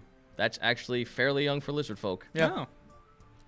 I am young for a merman. And Very also, young. I will put this out, is that for people to understand, just because Onslow looks like a gator doesn't mean that that's what all the lizard folk look like. He's just a subset of lizard folk that are gators. Yeah, not all lizards are the same, people. Hashtag not all lizard folk. For fuck's sake. Alrighty. You got the last question, yeah? Because I'll grab a question. Go for it. Yeah, all I'm doing is just diving through here and Yeah. looking to see if I can find. For me, it's Yeah. I figure we may as well just go around with questions, Yeah, it's no problem. That might be a cool idea. So at least there's a little bit of order in this chaos. If I lost the page, that'd be really fucking bad too. But who the fuck does that? Not I. How do I plan encounters? All right, well, it's a good part of when I write the story up a little bit. Normally, I normally have an overarching grasp of how the story's gonna go or how I would like it to go because it's D&D. It never goes the way you want it. Right. The players will always fuck you over. Oh yeah. Oh yeah, dude, you guys did that twice. Absolutely. You did that twice. You borked up the story pretty hardcore twice. Awesome. Yeah, and I don't. And we don't even know how. That's I don't. how good it and is. I don't blame you in any fucking way, shape, or form. So. I'm guessing one of the times is when I pissed off Nath. No. Oh, good. I was supposed to do that. Haha, triggered. You weren't supposed to. You just opened up a side quest. Haha, triggered. How I've been doing it recently is I write the overarching quest line of how I would like to see it go, and then the week before we start, I usually spend the weekend to be like, okay, wouldn't it be cool if this happened, this happened, and this happened? And then as more NPCs came along, then I started writing out encounters based on what if this person was here? What if this person was here? What if this person was here? So it's kind of an amalgamation of, okay, so they have so-and-so person with them. This could either go this way, or this way. And then there's the person that's in the team, the encounter that I want them to go through, towards the end, what the end result of this encounter is going to be, and then the consequences or the rewards for how it plays out, depending. So I do all this over the course of a weekend, and then pray to God that you guys at least get one of those. Yeah. But, and also here's another good one. A good chunk of the time, flub foo. Yeah. Flub foo. I will. Figure it out. It's all about knowing how to improvise, really. D&D is a thing of, it's a mixture of things. It's game design, improvisation, and storytelling. If you could do all three of those things, you pretty much have a good grasp of being a GM who can, like, at least keep something going along. You want to grab a question? Oh, if we're going around. Oh, I thought we were like, no, I mean, from me, start over there for you, and then go around. I've just been doing a bunch of them as I find them. But Oh. if we wanted to go, like, All right, so I guess you go. Aiken asks, will Billy Punchyface ever show up in the main campaign? Who knows? Imagine the epic team-up. Who So, knows? Billy Punchyface is a story told to rat children. In fact, it's not even... He's a legend. Yeah, he's a legend. Nobody knows if a man named Billy Punchyface ever existed or if it's just a story. But he It lives might, in it all might our have been a hearts. story that Eloy heard on his tales and he just told it to the rat folk. It might be real, it might be false. Yeah. So here's a fun thing is that even if we do have side stuff, but if it's in-universe side stuff, there's still a possibility something might happen. Who knows? But yeah, the reason why Billy Punchyface is a story is so that if anything happened in that one shot that contradicts Zito's preferred canon, that's the built-in That's the way. explanation is, oh no, turns out, as I've been informed many times, the the priests of Deimos do not actually have a prayer to the tune of the Mickey Mouse Club theme song. Sorry to break that one on you, but I will not allow that. You have your canon, I'll have mine, man. I know what I believe. D4C Trice asks, what are your lowest stats? This kind of makes me think, at some point we should probably put our character sheets up somewhere for people to I've look been at. starting to do that with the NPCs as we go along. Despite what people may think, Wake's lowest stat is not intelligence. Oh. It's charisma, and his lowest stat is an 11. My lowest stat is strength. It's a 10. My lowest, ditto, strength, and it's a 10. Nice. Nice. We can lift the exact same amount of weight. On the other end of that, my highest stat is dexterity, and it's 20. Mine's charisma. Come at me. 18. Can't go up any higher by conventional means. Nope, not unless I'm a demigod in some way, shape, or form. No, you are not. I don't know my parents. No, you are not. Okay, I'm not a demigod. No, you are not. Okay. Wink. All right, let's see what else we got here. Zito, how long did you plan to make this campaign? I don't know. That's a good question. I don't It's a know. question mark. We're coming to the end of chapter 1. Also, it was my turn. Thank you. Set up this order. What are your main characters' favorite food? Ooh. Wake loves crab, as he has stated previously. Can't wait to like bolst out a king crab. Gimme. Ezra's a turkey guy. Grammy's seagull soup was real good. Yeah, I'm apparently not a fan of it blowfish seems like or you're whatever. playing favorites and it's working. I love you, Grammy. I love you too, horse. She got the species wrong, but that's okay. She loves me. All right. Now My turn? Yeah. Alrighty, let's see. What do we got? Let me just grab a question for the players. Oh, geez. Don't do that. Don't do that.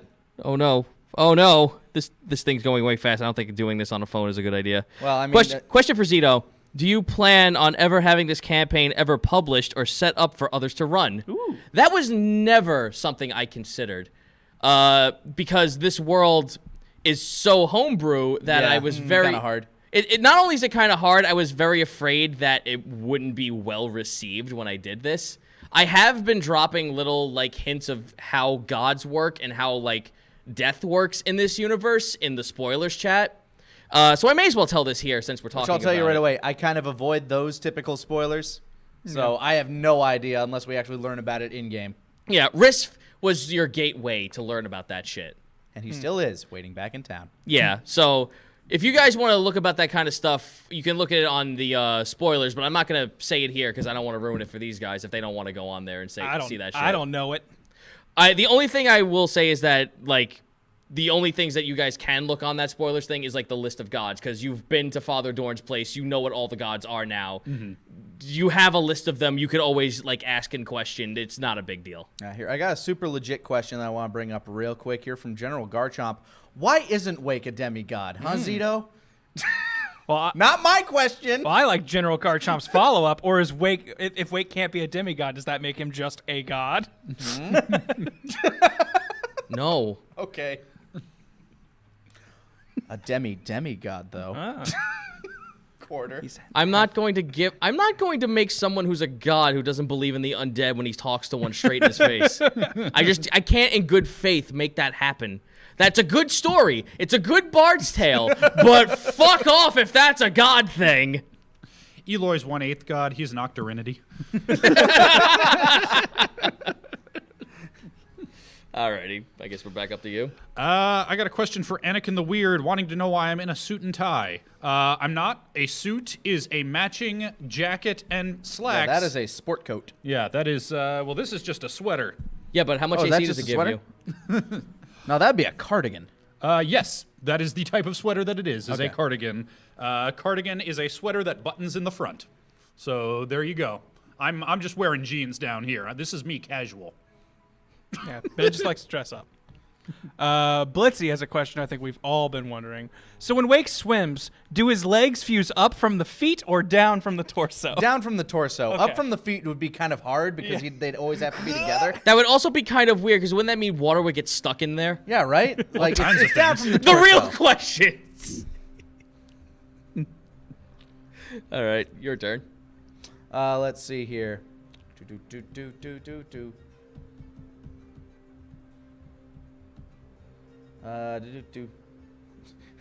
Okay, how did we fuck you over? If you actually want to give that information out, or if you feel more comfortable giving that out after we're done with chapter 1. We've gone this far enough that I can say one of them. Okay. The Navy scene.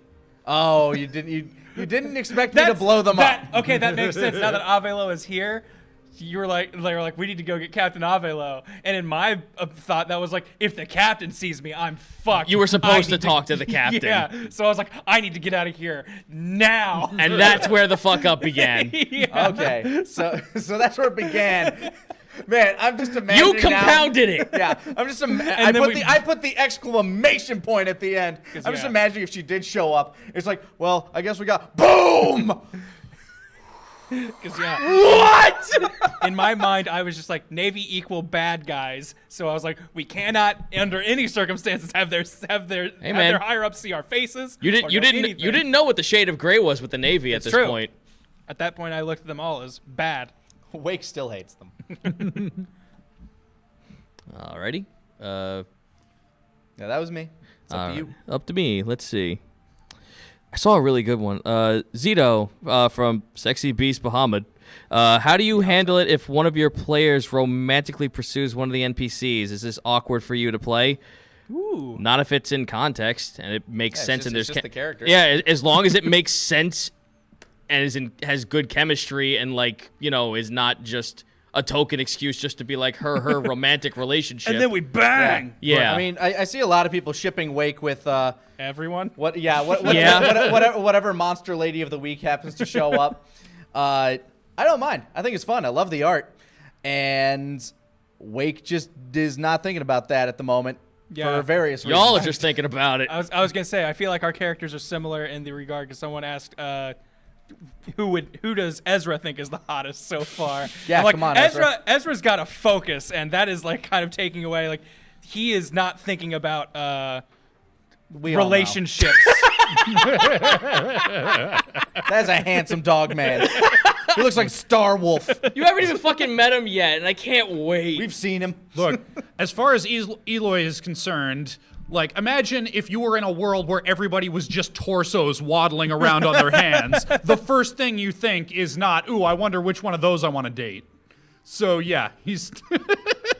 Yeah, and I'm just going to put this out there. No one has romantic feelings for anyone, NPC-wise, two-player-wise. That's not a thing that's But happening. NPC to NPC. That hasn't At the happened moment. yet. Hasn't happened at the moment. Yeah, it's We've not. been polite enough. We're at least on good terms. Like, Yeah. I'm not going to say it's impossible, but at least from Ezra's current perspective, it is. He has a job that he wants to do, and that is what all of his energy and attention is going for. He'll play coy and goofy, but that's the only thing he really cares about. Wake's on a vendetta run, so he's got a lot. He's got a lot on his mind.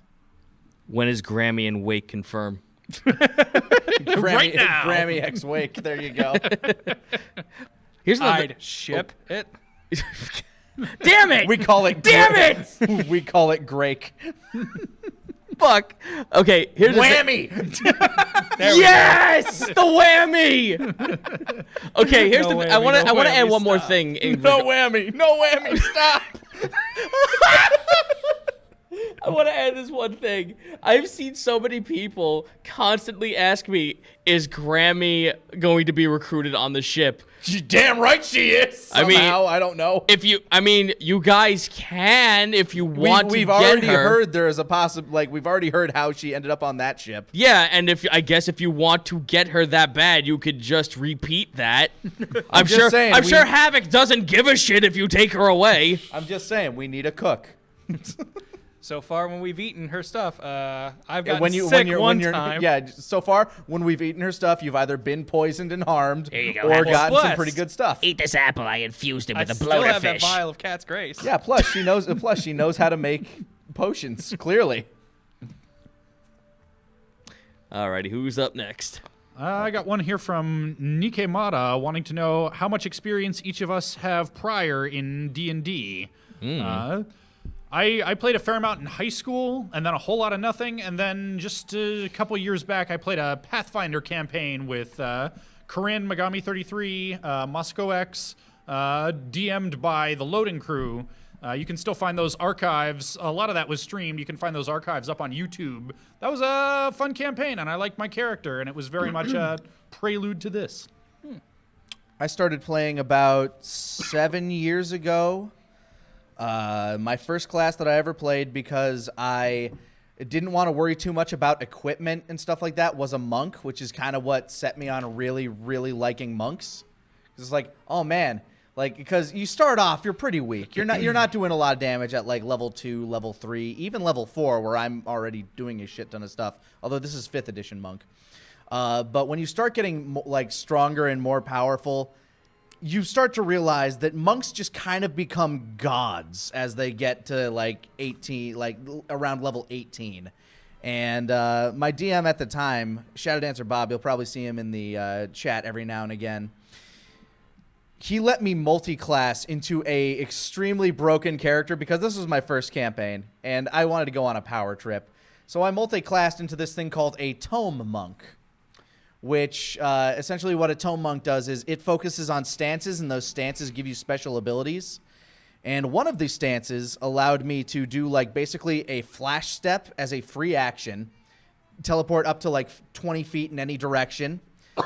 And it makes basically you take on 2 traits. And the second trait I took on was anytime I land a blow, it does an area of effect of like, 10 feet of 3, or like I think it was like a ridiculous amount of D6 like sonic damage. And with that combination, we had this one unwinnable encounter against a dragon god, or a demigod dragon, depowered, and it was trapped in a cave and chained and shit, but still should not have been able to win. Every time I tried to hit it, unless I rolled a nat 20, I would not hit it. Right. So I thought, wait a minute, I have this area of effect attack that will just like do damage. I'm going to Flurry of Blows the ground. So all of a sudden I'm just punching the ground 8 times a turn, dealing like 60 damage to this dragon. And every time it would turn to me, I'm like, flash step, poof. Fucking nice. Beat this thing that like tore through a bunch of other characters. That's so right. That should not have happened. My experience. But that is one of my favorite characters. That he was so broken, I literally had to retire that character because he kept having to make encounters specifically for him. Oh, jeez. So I just made him an NPC and brought in another character. This is my first time playing D&D, so that's my experience. You've been watching it. High school. High school sophomore year. I tried my hand at being a player. Had a lot of bad experiences. A lot of people who did not like the new kid who wanted to play D&D. Hey, Shadow Dancer Bob is actually in the chat. Hey, Shadow. Hey, dude. Had a lot of folks who kind of like railroaded me to be certain classes, certain races, and because I was a high schooler, they did not want me around. Right. So that got sour. Went to school. After high school, I went to college, found a bunch of friends who were into D&D, wanted to set up a couple of games. A Pathfinder game never went going anywhere. D&D campaign never went going anywhere. Then we did Changeling the Lost, and I was just like super fucking hooked in that game. Died the first week. So then I said, fuck it, I'll make my own game with blackjack and hookers. Little did I know, 2 years later in a 14-man campaign, I fucking got that shit done. And it was like the biggest nerd accomplishment of my life because it was something I completed. Campaign, that sounds like a disaster. Over for trying Skype. To do. Holy shit. Oh, boy. And everyone had a happy ending and a conclusion. The most people I've ever played with is 4.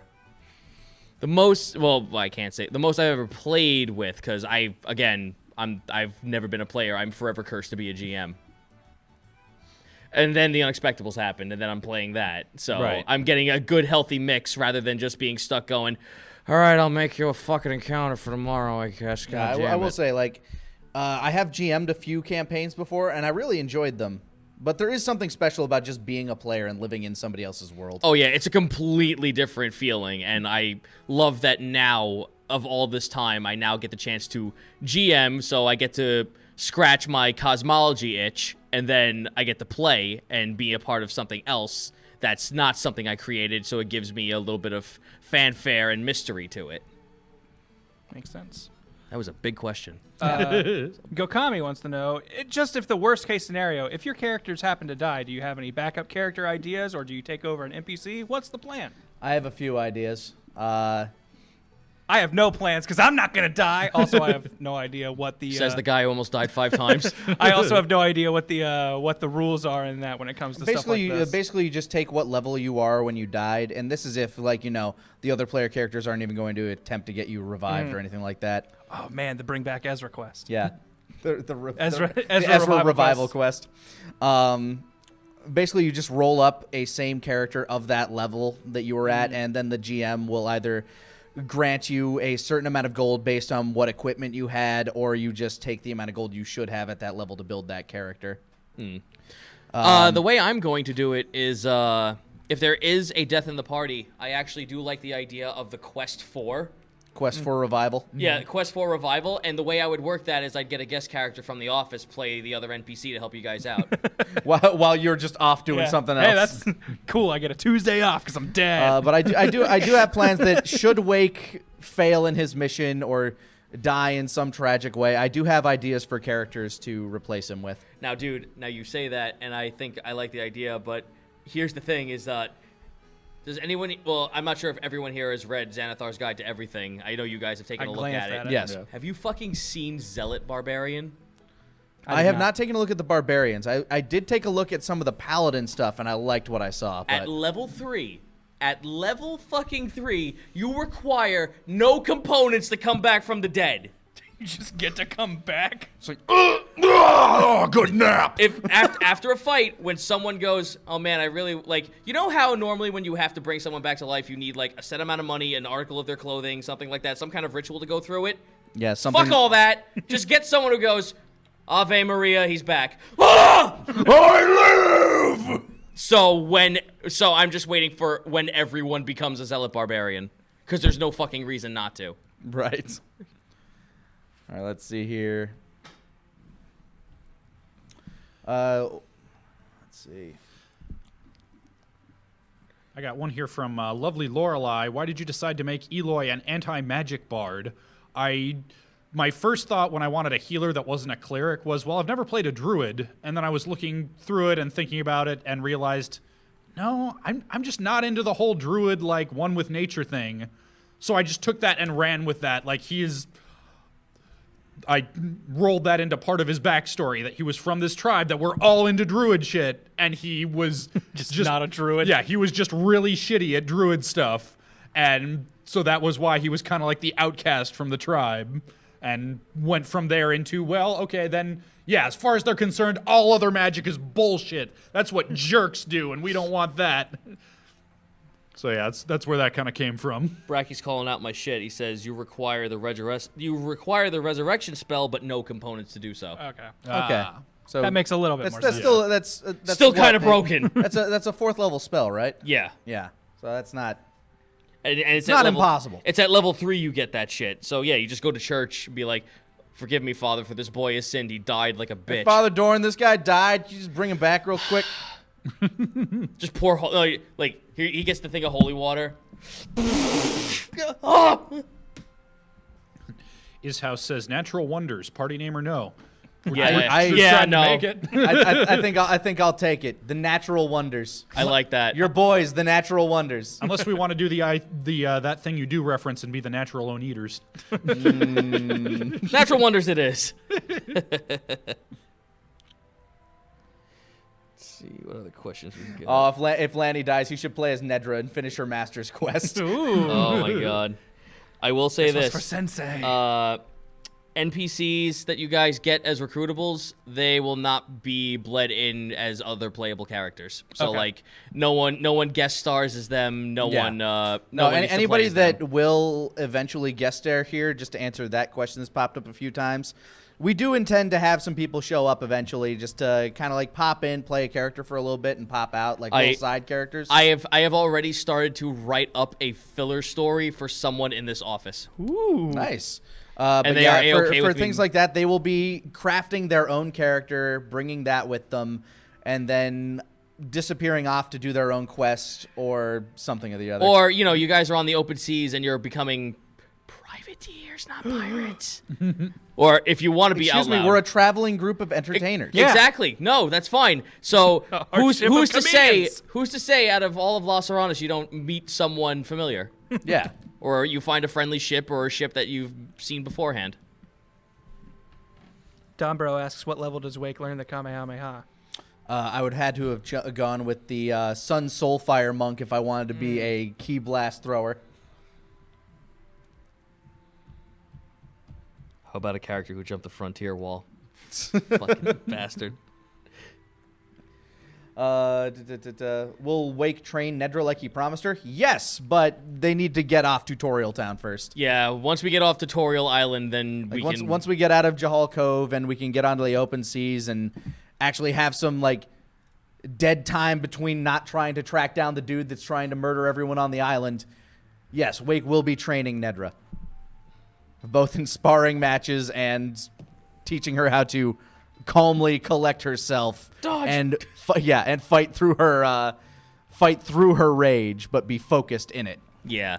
She's not really having a rage. She's more like it's like scratching an itch. It's something she can't control that she just has to calm down. But being able to focus that energy is what Wake wants to be able to do with her. Polish that diamond. Yeah, that is her gimmick. Her gimmick is like she has a mental mosquito bite of always wanting to fight that she has to scratch. Hey, Lanny, what inspired the revenge story for Wake? I just like tragic backstories. Backstories are one of my favorite things to write. Just to, like, for example, the first role-playing game I ever played was this super duper homebrew Dragon Ball. Like, basically, it was just like the Vegeta 3986 and Moscow X were the guys I was playing with, and Vegeta would just say, like, I don't know, roll a D100 for damage on that one. And that's how we would do. Like, it was always D20 to hit, but then it's like, okay, you're doing a shit ton of stuff here. Roll 3 D100 for damage. And it was just a power fantasy, and it was fun as hell. But the character I came up with that was a Namekian named Base. And his backstory was that, and I've always been proud of this lore-specific backstory.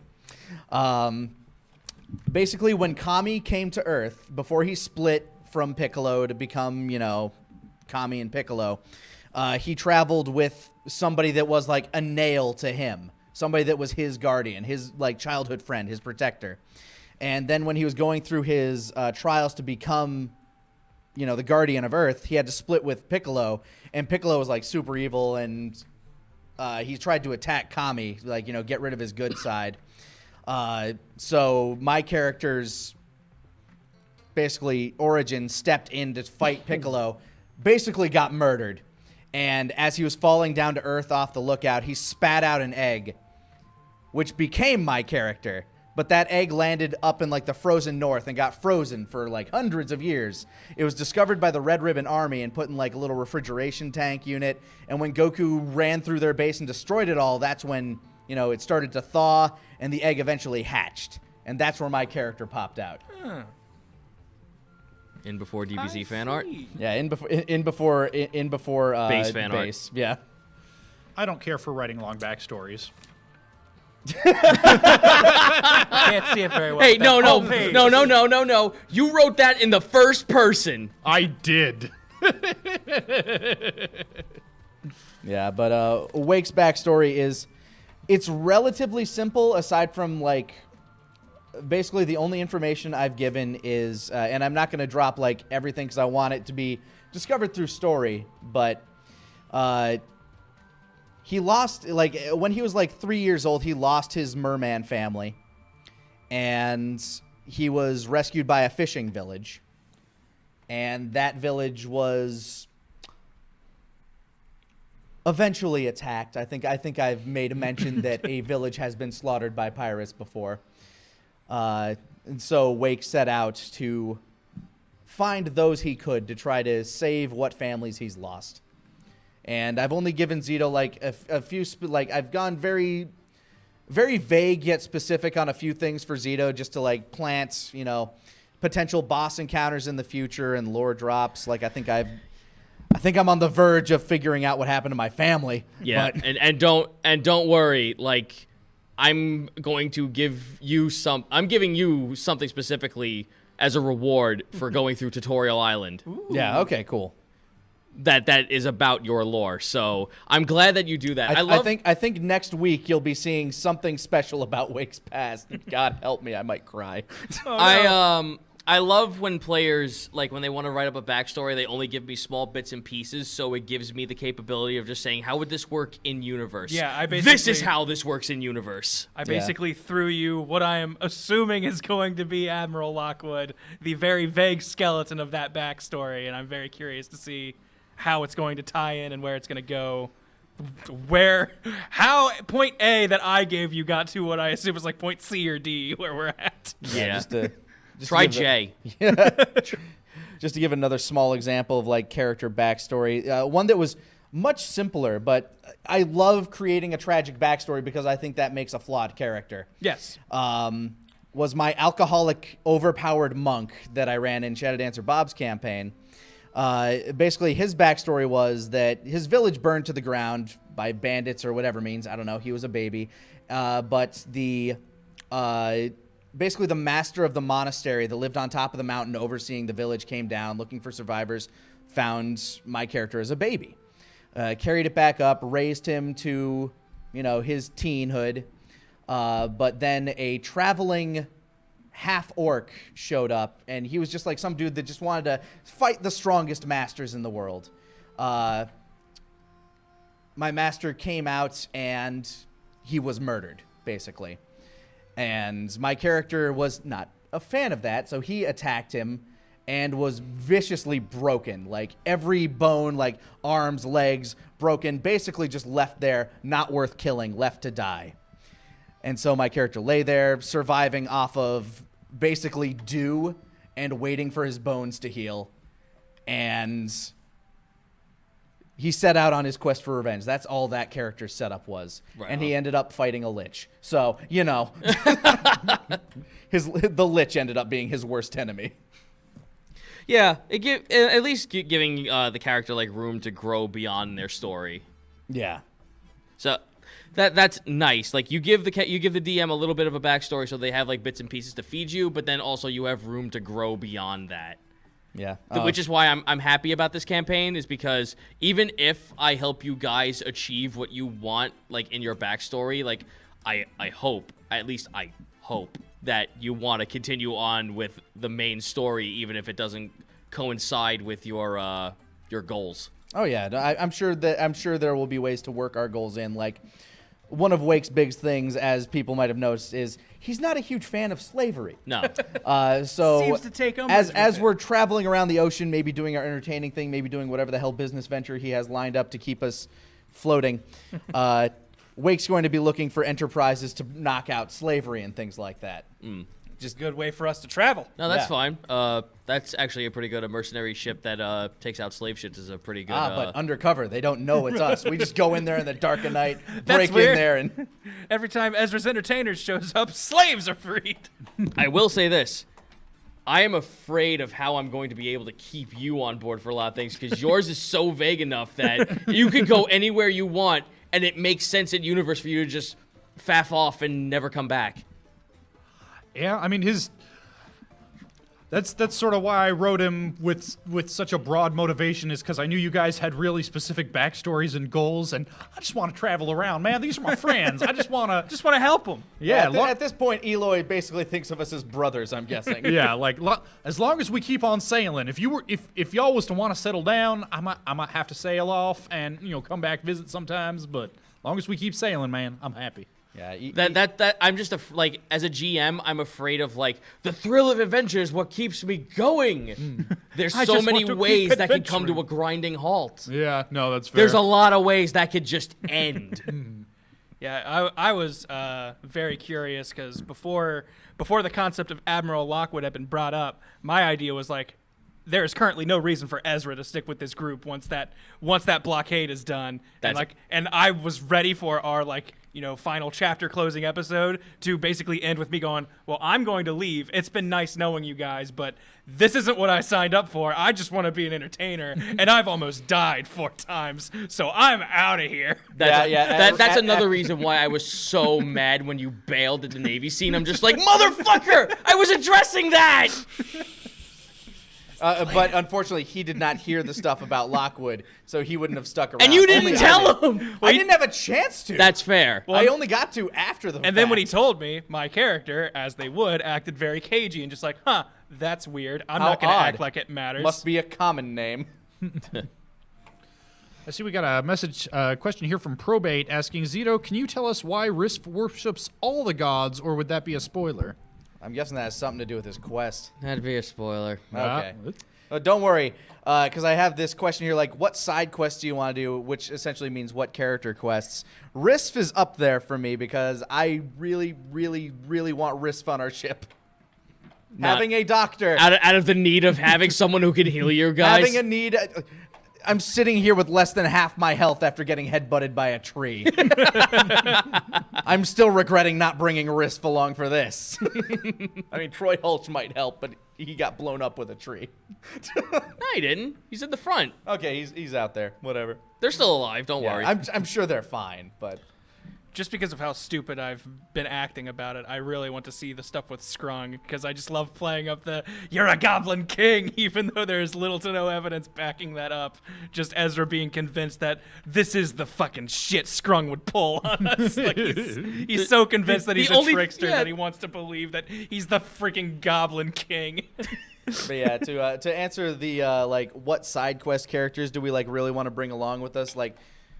So far, out of the characters we met, which ones do you definitely want to bring along with us? Because I see that question pops up a lot. Nedra and Onslow, I think, are obviously coming with us. I want Skrung to come along. Yeah. I desperately require Risk.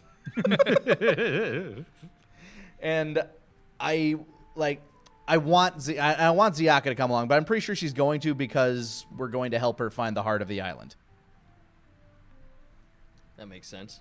And that fills up a lot of check boxes in my book there, where we have, somebody that can do a lot of damage spell-wise in Ziaka, because she's a warlock. You got somebody that can, go toe-to-toe with fisticuffs in Nedra. You have somebody that can heal you in Skrung, or in Risk. No, I don't think Skrung will ever heal anybody. He doesn't heal, he only hurts. Yeah, and then you have somebody that can do sneaky, backstabby stuff like Skrung, and plus, I'm pretty sure he's a gearhead, so he could probably work the munitions on a ship. That being said, I know Gulfer is a carpenter. Yeah, he's a carpenter by trade, so having him would not be bad for the ship itself. Although he might not take a lot of convincing just by the fact that it's a really, like, we're here to find a ship. You're not really here to find a ship so much as you're just trying to find a way off the island. It's just And I'm pretty sure that ship might be the way off. The fact that you guys have mimic pieces is what interests him, and he's just like, no, I can't let these fuckers out of my sight. This has to happen. Yeah, so we'll figure that out as it comes to pass. I'm liking him more and more as we see him. I still don't trust him. Which is smart. Yeah. What about you guys? What are some of the NPCs that you really wanted Oh, to... and by the way, these two, Gloriosa and Yagrik, possible. Ooh, Really? Okay. Yes. Interesting. Yagrik, I could kind of see if I'm understanding what bit of story we've gotten from him so far. Gloriosa surprises me. She seems like she's important to this culture and area. For me, though, I feel like a character we've learned the least about that I am at least curious about, but to be honest, will not go incredibly out of our way to figure out is Red. Because I feel like she keeps popping up with, like, I've got this important tidbit. I've got this. No, she has been very helpful. And I feel so bad for Pliskin. Yeah.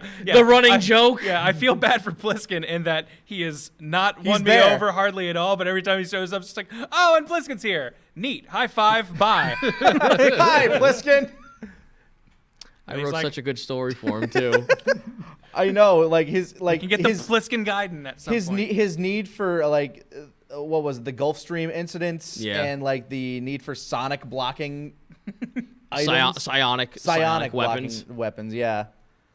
It's intriguing, and I'd love to talk to him about it more, but every time, like, it's like, okay, who do you want to bring along? Well, we kind of got punchies and stuff covered. We need utility. We need this stuff, and Pliskin, you don't do that stuff. Watch when none of you motherfuckers know how to fucking do a like steer the ship. Yeah, we just Yeah, get to Oh! I have feats for that shit. my backstory is Yeah, but your feet turn into a tail half the time. I have to get out and push. my backstory is I worked as a fisherman for a while before turning to a life of entertainment and crime. So Oh, they go hand in hand though, honestly.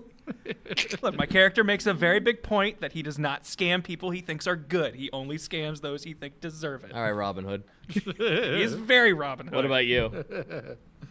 What NPCs? I hope we take along. I Yeah. mean, Nedra's just a delight. I think she's coming though. I think she'll be there. I mean, you bought her out. She has nothing else to do unless you want to leave her on the island. We found a hole in that contract. Yeah. Oh, you mean you made one? Yeah. Yeah, that's what he was trying to get There's a somebody big old to hole say. in the Yes. contract. Don't make we bought her. He doesn't like it when we phrase it that way. I see we got one here from Pikmin12 asking, what's the leveling scheme for the campaign? Is it like after every boss battle or every important story moment, or is it experience-based? It's definitely not experience based. Not at all. It's when Because- Zito says you level up. Yeah, it's all story wise. I feel that I want to give out levels as based on as reward Like for merit? all your deeds as merit. Like the fact that you guys took out the man maw as such without Onslow getting fucking slaughtered. I was like, okay, that's merit. Saved Grant from getting digested. Yeah. Man, that would have sucked if Onslow got killed. It's like, fuck, where are we going? Now how do we do that? How do we get home? The fucking egg on my face where I'm just like, oh, Onslow rolled a fucking nat 1, and I look at the picture that Jack drew for $60. Fuck! Please don't die. Someone save Onslow! Then we're just gonna have a bunch of pictures for his grave. Son of a bitch! Oh man, will we ever visit Old Lady Big Rock Mountain? Who knows? Possibly. We don't know where our ventures will take us. I do love the idea of Eloy having to face his former god. We discovered Just walk up. Fuck you! Discover that You old should lady watch big- a rock fall. You show up, your entire tribe's been killed by rock slides. No! I just like the idea. We go there. Turns and out your prayers were the only ones holding them back. you were the greatest worshiper. Nah, I want it to be a dark twist that it's actually been like a scam cult, and like your people have just been subjugated by some other race that are tricking them into thinking the mountain is killing them. Yeah, some like evil, like neutral evil yeah. druid up Just at a the bunch- top, just yeah. sending down rocks. Just a bunch of gremlins who keep pushing off rocks at random, just being like, "This will keep making them give tribute." Blah. God damn That's it. my gremlin voice, by the way. You're hired. Someone asked, does Eloy wear pants? Eloy does not wear pants. He got wears a big- tunic. But yeah, when he told that bird to suck his big giant donkey dick, It's just They can flapping see it. there yep. in the breeze. For some reason, you don't see it in a whole lot of fan art, but it's there. You know how how artists will draw the leg that's away from the camera as just kind of like a silhouette, shadow. That's not his leg. Oh. Well, see, the thing is, in fan art, his dangalang always happens to be just lining up with his leg that's in Yep. front. Yeah. It's just I always kind of just right want to there. start adding like censor marks to all the Eloy fan art. No, don't do that. You don't need to draw the big old donkey dick. I can't put that in the video. Look, I like being on Twitch, guys. Look, message Scott. He'll tell you the proper boards to post that to. No. There's the second question. Can Eloy wear pants? If he wore pants, would They need to be specifically tailored. Yeah. I think I mean, there are poorly. people out there that make horse pants. I mean, there is such a thing called magic attunement, where if you have a magical item, as long as you wear it, it magically attunes itself to the person after 24 hours. So if we gave Eloy a pair of pants and he only attached it to his leg, the next day it conforms to him properly. Ooh, that's a fun question. What of your skills do you like the most, and which ones do you regret having, or like the least, out of all of your skills? I love that unison just go for the paper thing everyone just did. Yeah, I Patient defense might be my favorite, just because it saved me in that Nedra fight. I would have gotten slaughtered. As for least, I'm beginning to regret Water Whip a little bit, mostly because I can't use it very often because it uses up literally half of my key pool every time I use it. I know as I get higher in level and I get more key, it'll be easier and I don't need to worry too much about that, but it's very effective because it does 3d10 damage on a failed dex throw. And it can pull things. And what I was thinking when I picked that ability up is oh man, if because I got climbing equipment. If I'm climbing up the side of a ship and I want to be really stealthy, I see somebody looking out the edge, pull them down into the water. Done. Okay, next people. But that's using almost all my key just for one pull, basically. Yeah. yeah, I'm gonna run use the restroom real quick. Yeah, 5th edition has a really nice thing with spells where every time you gain a level, you can forget one spell. Ooh. And then, yeah, you're fine. And then learn another one to replace it. So I've got heroism on my spell list, and I have never ever actually found a good time to use it. So next time I gain a level, I might drop that in favor of something better. That's real nice because there are certain spells that are real nice at low level that don't scale well. You've noticed you can use them at the beginning, but then as they go, just kind of get rid of them. Yeah, like sleep is real good right now. It's gonna be not so great later on, and that's another one I might swap out. For me, honestly, I have a lot that I like. None of these do I really dislike. I'm kind of realizing that actor, the most recent skill I got, isn't as useful as I initially thought because it is all about being someone I am not. I initially took it because I thought it would help me convince people in arguments and things like that, but it is specifically only active if I am pretending to be someone who isn't me.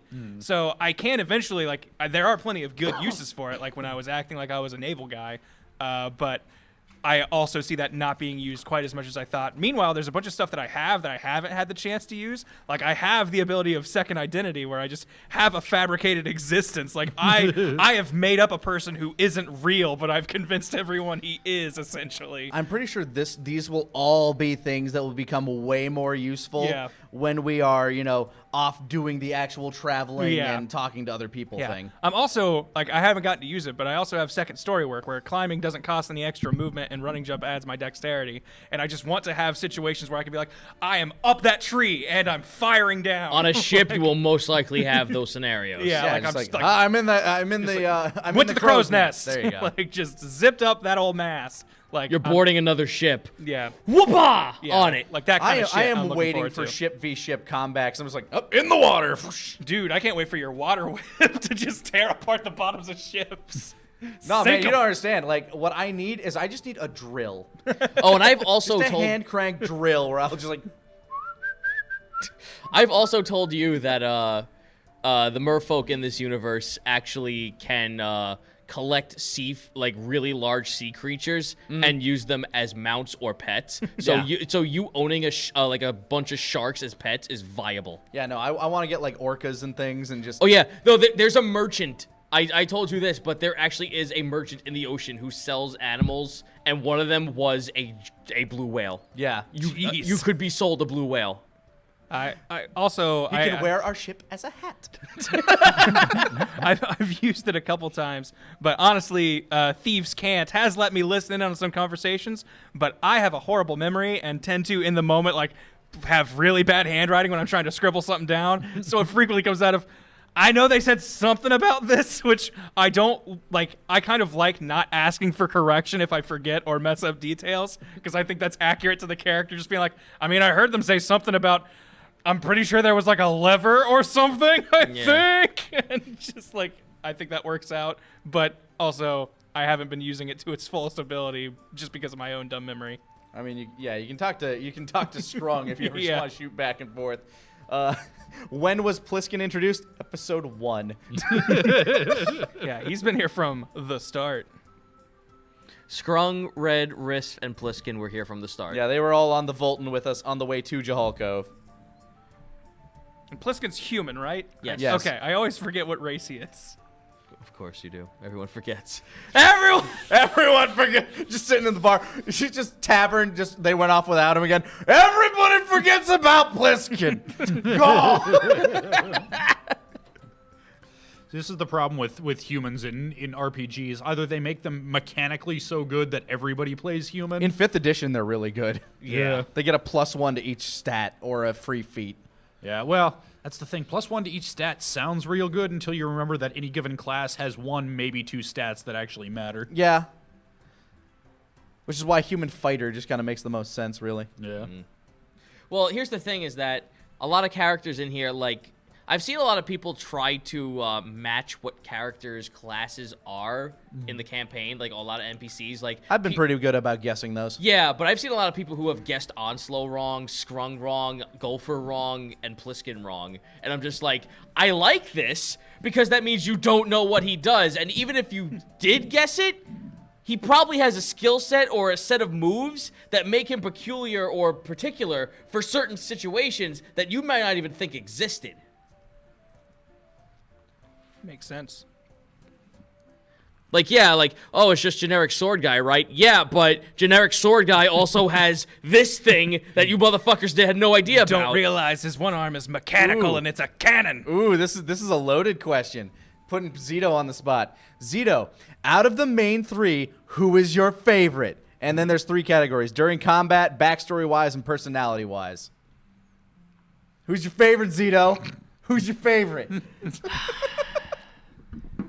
All right, so Look, Zito, these since two are this is both a higher loaded than question, me. I'll give a loaded answer. The person who I like the least dies. Oh, no. I'll take that bet. Let's go. Oh, no. I don't like where this is going. All right, so it was favorite character, backstory, combat, and what wise? Backstory, Personality. combat, and personality. I think Eloy wins personality. We all Yeah. kind of love Eloy. I think Eloy is just the golden child when it comes to that. All He's right. the belle of the ball. Personality, backstory, Okay.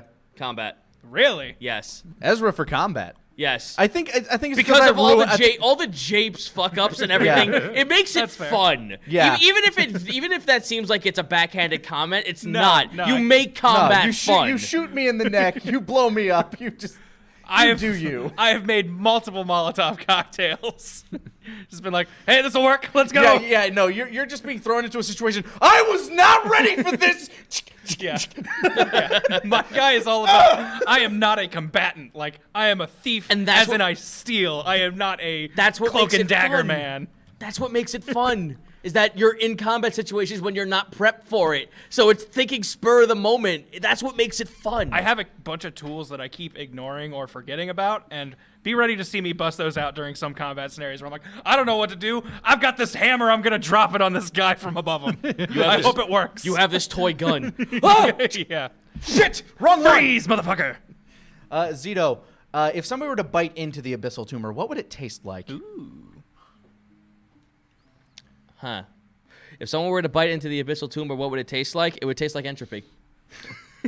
Pure chaos. Everything's slowing down and You're stopping. you're eating another Sad. person's soul. So you're pretty much okay. Think of it this way. You know, like there's always the saying, like you know yourself better than anyone else. Like you know your body better than anyone else, or something like that. Like I don't remember what the proper saying is, but like you instinctively know like how your body feels. So like when you feel something's wrong, you like instantly goes into your head like, no, something. This isn't right. This is not right. Take that times 100. Like, that's what it tastes like when you bite into a fucking abyssal tumor. Oh, so like the food at Applebee's. Moving on to Wednesday Ham already, are we? Yeah. All right. Let's see. I think we take like a few more questions here and then call it a night. That sounds about right. All right, let's go. Let's do one more round. Start with Zito. We'll move this way. Actually, let's go around because my phone's a fuck up. Okay. Here, let's start with Ben, since I literally just asked the last question. Yeah. Let's see. Elizabeth wants to know, if your character had to die, how would you want them to die? Peacefully in bed, surrounded by his grandchildren. Some mishap by his own design. Eloy would jump off of some high thing to like try and get somebody from above and miss and like, break his neck on his way down. You mean Ezra? Or Ezra, sorry, yeah. Yeah, no, Eloy jumping off a high thing, Yeah, no, that's landing what on Eloy- Ezra, That's what Eloy crushing would him. do. Wake would both die start in a sacrificial ball of glory, holding off some horrific threat as everybody else ran to safety, remembering his heroic efforts. Possibly even taking out, taking out one of the people from his backstory, but dying in a sacrificial blaze of glory to save everybody else. I take it back. Mine would be Ezra would have at some point convinced an entire crew of hostiles that he was in charge, and then they figured all out. turn on him? Yeah, then they all figure out the ruse all at once due to some stupid thing he says or does. I got a question here. From Bracky, question to the Dungeon Master. Will you always make your players roll intelligence for their knowledge, or can the player justify their knowledge without a roll? For things like in-universe questions, unless they really want to give it a go and guess at it, I think we've had a few cases where it's like, well, in my backstory, I do this, and you allow us to roll for advantage sometimes. Yeah, there is situations like that where it's like if Or it we'll have some sort of like general knowledge on it. Yeah. Like you knowing the Abyssal, you knowing what a bloaterfish was, you knowing a little bit about the Navy, you knowing a little bit more about Druic ways, because even though you hate them, it's been buried into your mind for eons that you're just like, okay, instinctively, even though I hate it, I know what this is. Yeah. Oh, and it's not that he hates it; he's just real bad at it. So I mean, he's learned a lot of knowledge. He just can't cast druid spells. He doesn't have the gift. Right.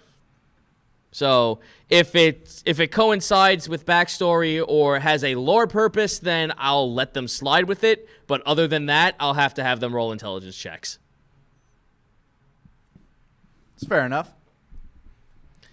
Wex asks, to Grant and Lanny, are you interested in learning some schools of magic? And if yes, what kind of magic would they be?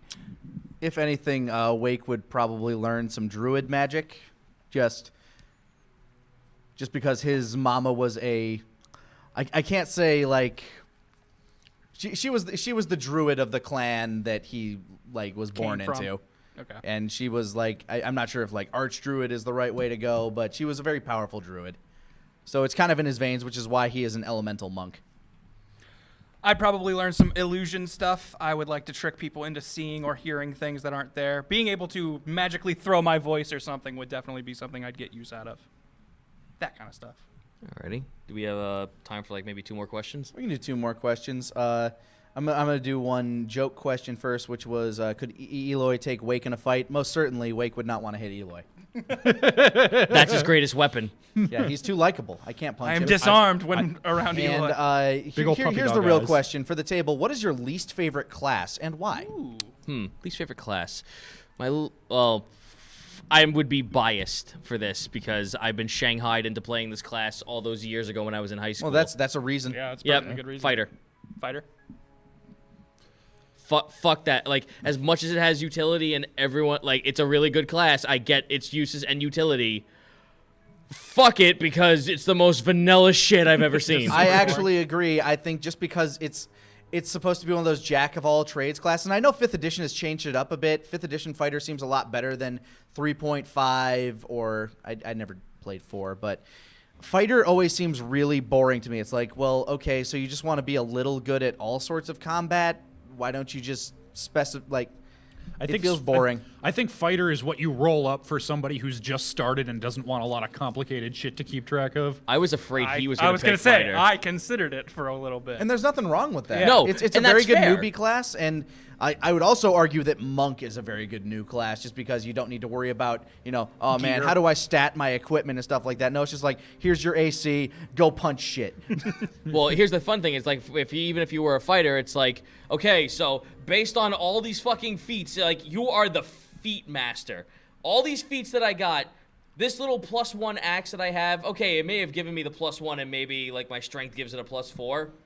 Because of all these other feats, this thing now has a +17 and does +6, +9, go fuck yourself damage. Right. That's the Hits beauty like of a a fighter. truck. Gotcha. Ironically, until this campaign, I probably would have said that Bard is my least favorite class, because I'm coming up from fucking 2nd edition, where Bards were Oh a my joke. god. That's a good reason why you would hate them. Yeah, they were terrible in 2nd edition. They were, like you say, the jack of all stats that's shitty at everything. Right. They can sort of cast magic, they can sort of sneak around, but just figure out what you want to do and do it, which is what they did in 5th edition. So they are the fighter of mages. Yeah. Like, of everything. Like, they can sort of fight, but not great. Yeah. But, yeah, now in 5th edition, they're just a spellcasting class. And actually, they're the best spellcasting class. They're one of the better spellcasting classes. Yeah, because Eloy is, especially now that he knows that he is doing magic, he is a lore bard, by the way. He's going to be able to start to pick and choose spells from other classes' spell lists soon. You can do some hot bullshit with bards. That does sound pretty cool. Victor, I've been sitting here for eons trying to master the way of true resurrection. I could bring back God. Just like resurrects everyone who comes back to life. What? How'd you do that? How did you? Magic. All right, you got one last question? Let me see if I can fish one out. But, well, you look, actual least favorite class, druid. And that's not just in D&D, that's in everything. I just never got into that, like, one with nature, happy, hippy-dippy crap. For me, my Is least... that why you came from a school of druids? Just like, oh man, I can't do that. Out. Yeah, because I wanted a healer that wasn't a cleric, and my first thought was druid, and then I thought, oh, I don't want to be a fucking druid, though. Here we go. For me, I've never liked pure magic, like anything. I always Couldn't be a wizard. Yeah, I wouldn't want to be a wizard. I'd want to be able to hit. If and you magic, if spoke to anything. me in high school, I would have agreed with you. I would have agreed with But I've grown since Yeah, then. but since then I've learned. Like, I know wizards can do dope But- shit. I get it. But for me, it's just always Nah, like, they're no, ridiculous. I want to get in there. Here's the thing. Like with like straight up punchy combat classes, it's usually kind of a linear like progression. But for mages, it's a like quadratic curve Yeah. as to how good they get as time goes on. Here's one. Has the fan theory shaped your perceptions of your characters in ways you hadn't originally intended? Nope. It hasn't shifted me, but I've enjoyed all of the fan art, especially the Little Mermaid fan art that we've been getting of Wake. that was some of my favorite stuff. The fan art for me, the fan theories and the fan art, I'm more enticed by the fan theories than the fan art when it comes to changing I dig that. perspective. But that's because I'm the GM, so it's like... But here's the thing is... Those of us that have crafted a character, it's like, we have our character, we know what our character is made of. Yeah. And if you have like a different take on the character, that's cool, but we have the original take. We're the canon. Wake be woke. So many people are expecting Eloy to take some dark turn. It's like, no, he's. I do like that angle, even though I don't think it's what's actually going to happen. But every shot of Eloy just looking confused and covered in blood that I've seen, like, fan art, I just love like just that idea of just like, oh, what have I done? I was half expecting. I'm half. Dude, I'm half expecting that to be the scenario for the final kill of this game in the fan art. I was just playing my bagpipes and his head blew up. Yeah, I did kind of straight murder that tree man. You and me both. I'm an accomplice to that one. I put Burn him down. put an yeah. explosive arrow in him. Yeah, that really did feel like the first fight where we had some damn Synergy good going. team synergy. Yeah, no, you happening. guys had some pretty fucking baller synergy. Put a bomb in him. Also, you make just him run away. to make sure that I clear this up right away, I have added my knives back in. Where either Oh, that's of them, fair. Okay, cool. Listen, I'm not gonna be that guy who's gonna be like, okay, Sorry, it melted. It melted away. No, listen. If you are within walking distance of the creature and it's ammunition, and as long as I don't specifically say like this thing melts, this thing blah blah blah is whatever, as long as there's no special condition as to what happened to that ammunition, get it back. All right, cool. Well, thank you all for joining us. I think like this has been fun. I think we'll try to do this, once in a while. Maybe like the first campaign of every month. We'll try to do a nice Q&A at the end, maybe. Yeah, See how long that lasts, but something like that. And actually, real quick before we go, we do have a couple more bit drops that have been coming in while we did Q&A. Actually, both probate, but thank you, probate. Thank you kindly, probate, for making this happen. Yeah, 2,000 bits. First one says, a well-balanced RPG diet is important to maintaining proper nerd health. Absolutely. And then with his second 1,000 bits says, Riff is Tony Chopper confirmed. Confirmed. Our doctor. Well, thank you all for joining us. We hope you have a wonderful night. Join us again tomorrow for Wednesday Hem, where I shall be defending my undefeated streak against Grant. Put up your dukes, Have a good night, everybody.